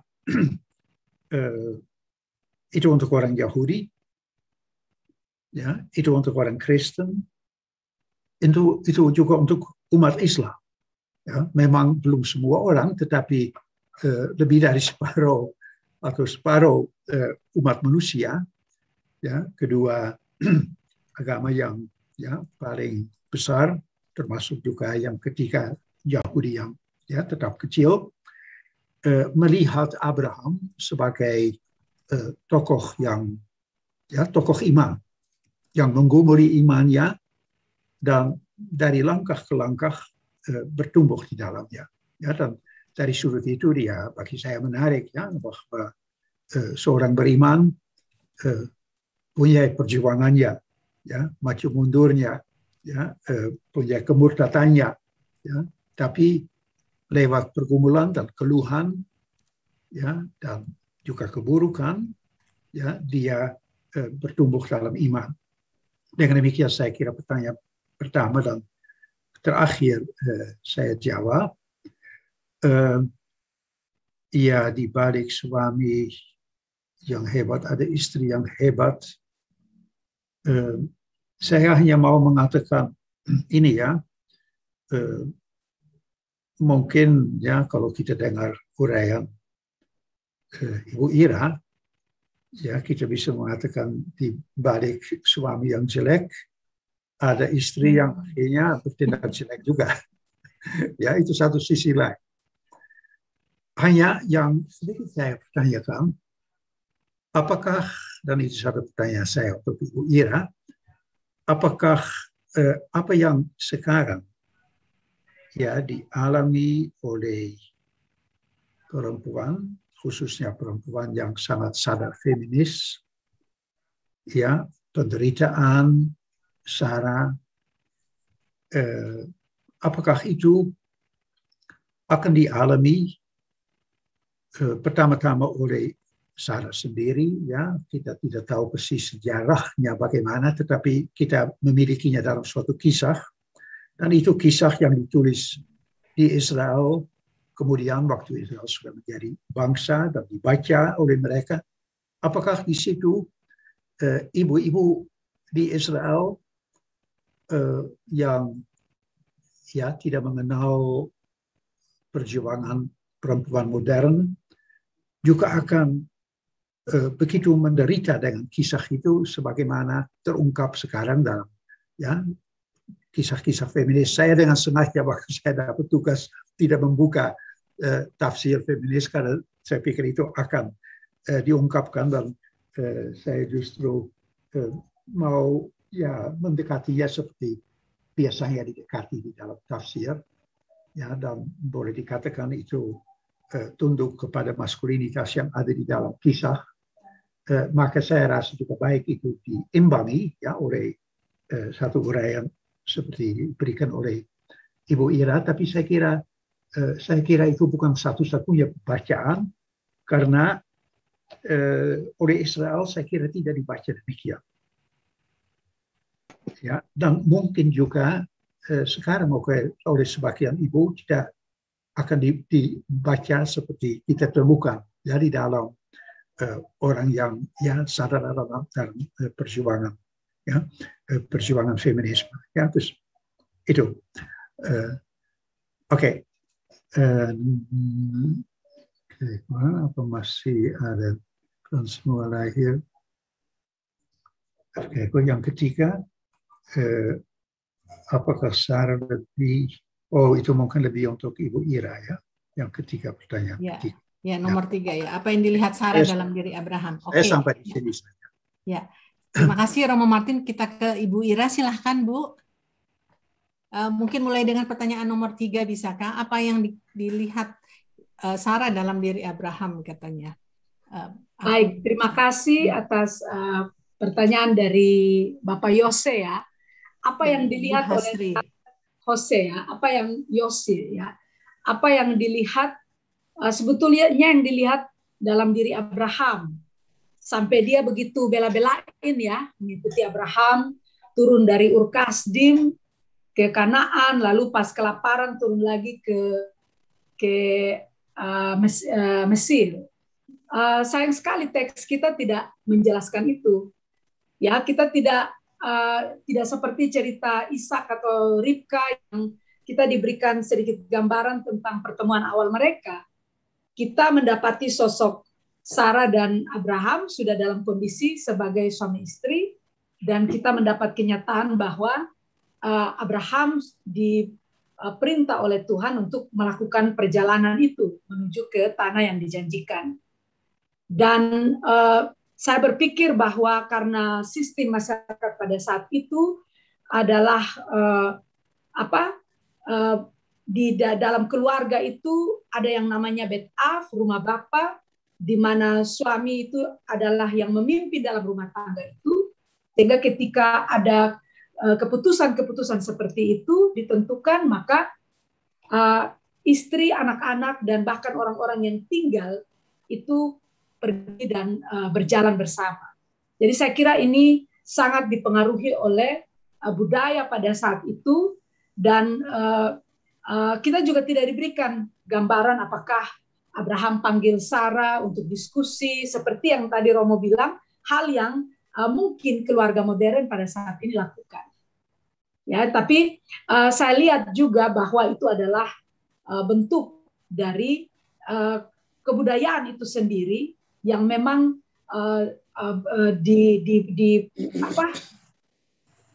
ditandai dengan sistem bet-af, rumah bapa dengan suami sebagai pemimpin dan memimpin seluruh anggota keluarganya. Lalu pertanyaan tadi Romo Harun, apakah orang Israel kuno, para perempuan ketika mereka membaca cerita Sarah, mereka membacanya seperti kita pada saat ini? Nah, jawaban seperti itu tentu sulit untuk kita ketahui, karena pada masing-masing orang, pada lokasi sosialnya, pada konteks, pada pengalamannya, itu memengaruhi cara dia membaca dan memahami sebuah teks. Bahkan cara saya membaca saat ini juga tentu bisa saja berbeda dengan cara membaca jemaat yang saat ini saya layani, Misalnya dibaca oleh ibu-ibu yang tidak belajar Alkitab secara khusus seperti saya, tidak belajar feminis secara khusus seperti saya. Ketika dia membaca, tentu bisa saja dia punya bacaan dengan cara yang lain. Dan itu sebabnya saya selalu menggunakan prinsip dalam diri saya adalah bahwa setiap bacaan itu selama dia mampu untuk menghadirkan pesan yang kemudian menginspirasikan suatu perubahan, maka saya kira itu sesuatu yang perlu kita pegang teguh. Bahkan membaca dalam konteks feminis seperti ini pun juga, batasan yang saya berikan untuk diri saya adalah dia tidak boleh menggantung bacaan itu.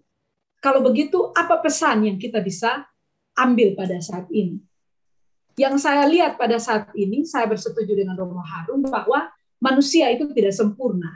Manusia penuh dengan berbagai pergulatan yang dia miliki dengan dirinya, diakibatkan oleh konteks lingkungan, dan dalam konteks yang dialami Abraham dan Sarah, konteks yang mereka hadapi adalah konteks sebagai orang yang berpindah-pindah dan menghadapi tantangan yang luar biasa di sepanjang perjalanan.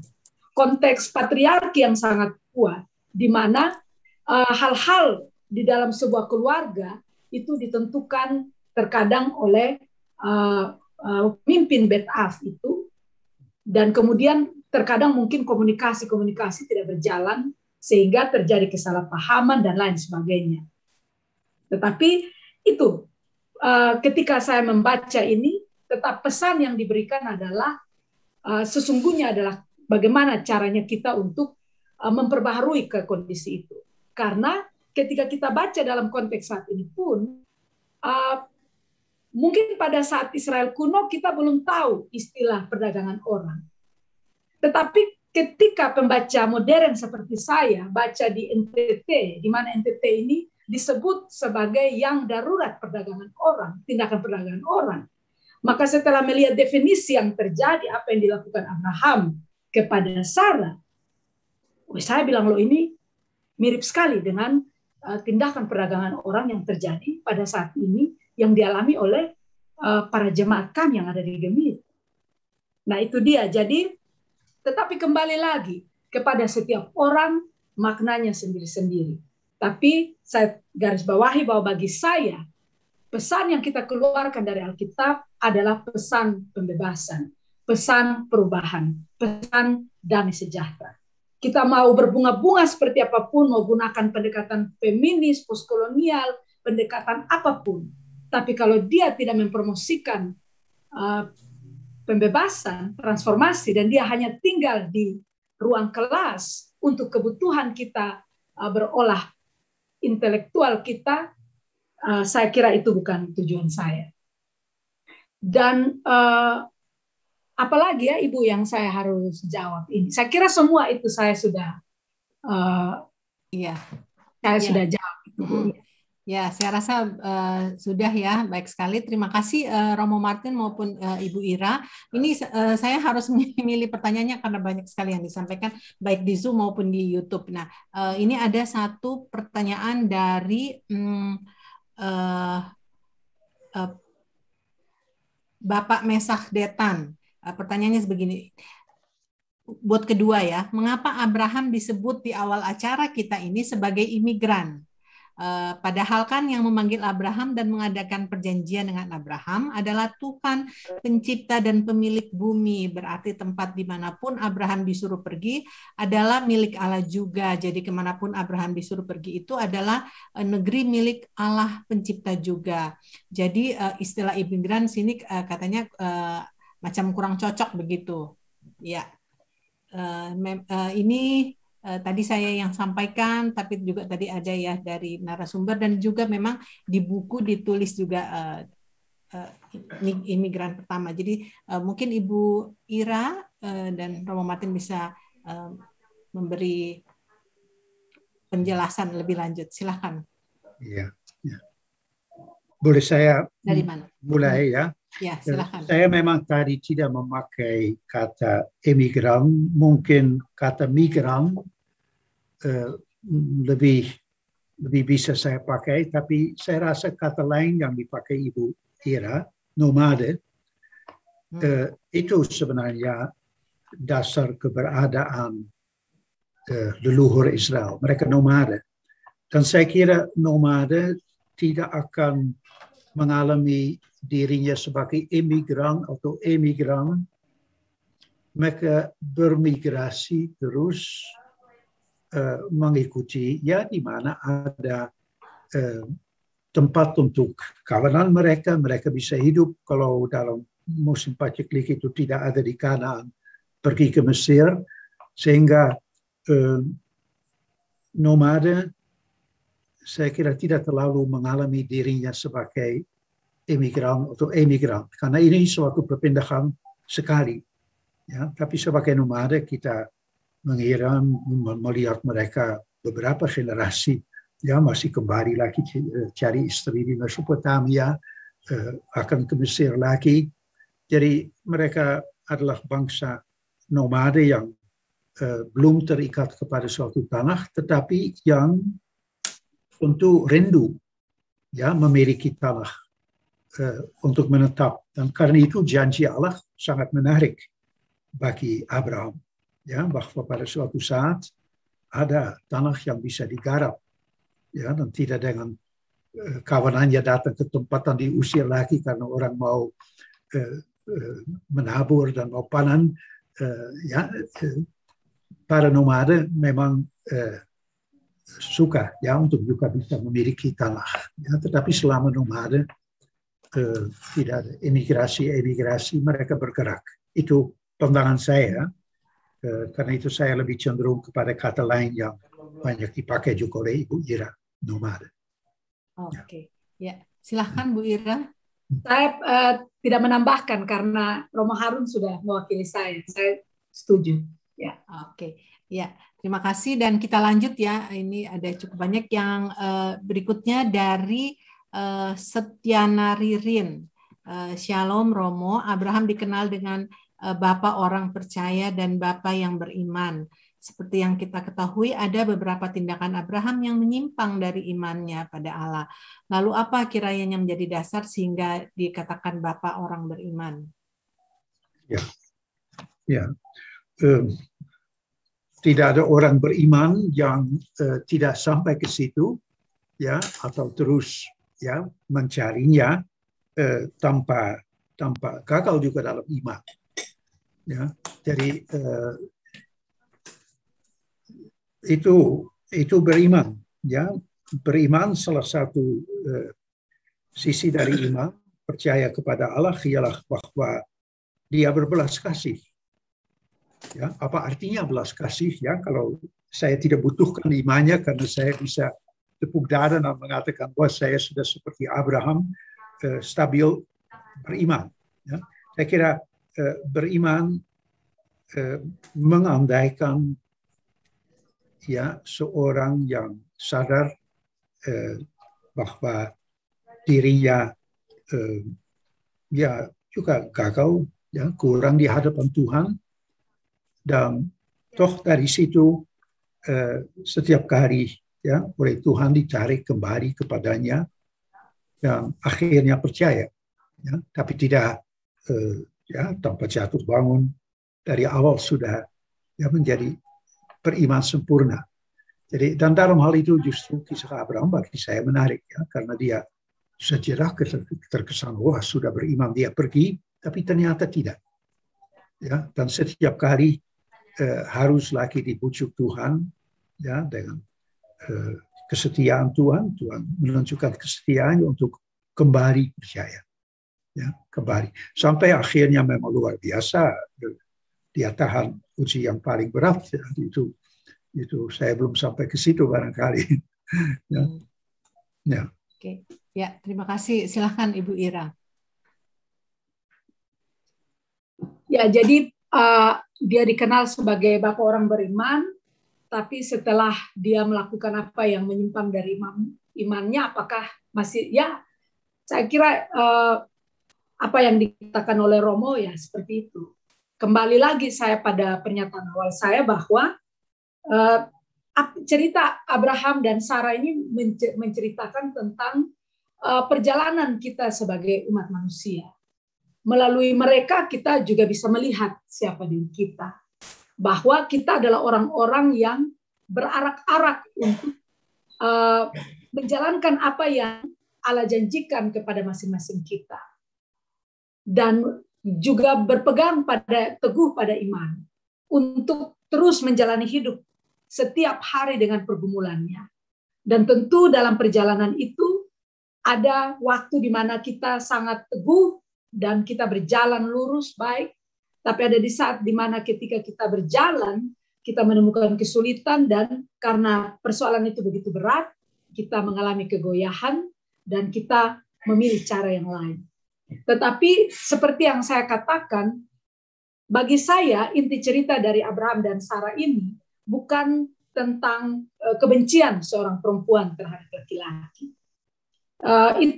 Itu kita baca dan kita berimajinasi dengan menggunakan metode-metode yang kita miliki pada saat ini. Tetapi muara dari kita membaca semua itu adalah bagaimana kita yang terkadang berpikir tidak berharap kepada Tuhan ini, pada akhirnya akan dibawa kembali untuk melihat apa sebenarnya yang Tuhan janjikan dan yang Tuhan harapkan dari kita, yaitu beriman. Dan saya kira dari cerita Abraham dan Sarah memberikan pengharapan bahwa selalu ada redemption itu, selalu ada penebusan, selalu ada pengampunan. Bahkan orang yang mengambil keputusan yang salah pun selalu memiliki jalan pulang kembali. Karena Tuhan mengasihi. Dan saya kira cerita kita yang paling hebat dari semuanya itu adalah Kristus yang mati bagi kita yang sebenarnya tidak layak itu. Dan cerita-cerita keselamatan ini yang kita lihat, pergulatan-pergulatan psikologi seperti ini yang kita lihat di sepanjang perjanjian lama yang beberapa waktu yang seperti yang kita belajar dari setiap tokoh. Dan malam ini kita belajar dari tokoh seperti Abraham dan Sarah. Lalu ada juga yang bertanya, apakah saya menafsir dengan gaya roman feminis, pembenci pria? Kita tidak membenci laki-laki, tidak. Justru kita menyayangi laki-laki sebagaimana adanya diri kita. Karena kalau saya begini, apakah berarti saya membenci anak laki-laki? Saya kan jangan. Tapi tujuannya selalu adalah mencoba melihat dari sisi yang lain untuk menambah percakapan dan kalau bisa memperluas semangat perubahan itu. Ya, jadi kembali lagi setiap orang dengan metode pembacanya sendiri. Ya, sehingga maknanya tentu sesuai dengan apa yang dibutuhkan oleh masing-masing. Jadi saya kira ada di situ. Terima kasih. Dan tadi Ibu Ira juga sudah menyampaikan ya, mau pakai metode apapun, tapi tetap pada akhirnya harus menghasilkan transformasi tadi ya. Untuk membaca Alkitab itu tetap ujung-ujungnya adalah transformasi karena kasih Allah, begitu ya. Penyelamatan yang tadi di penebusan yang diulang-ulang oleh Bu Ira. Ya, ini ada satu dari akun Christian Media Center dari Theo di YouTube ini. Pertanyaan ini untuk Pater Martin. Adakah arti dari perubahan nama dari Abram menjadi Abraham, dari Sarai menjadi Sarah? Apakah ini sebuah tradisi untuk mengubah nama? Kan Yakub juga menjadi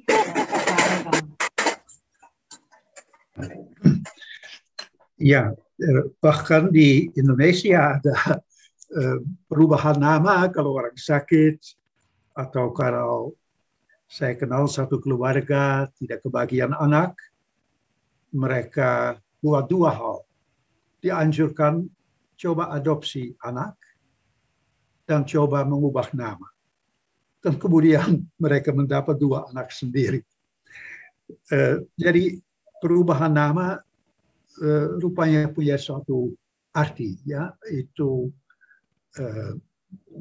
ya mungkin bisa dikatakan dengan kata yang dipakai Ibu Ira, transformatif.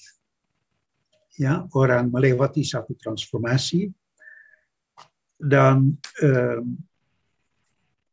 memang yang menarik ialah sebenarnya perubahan nama di sini adalah suatu usaha untuk mengartikan dua nama, ya, Abraham dan Sarah.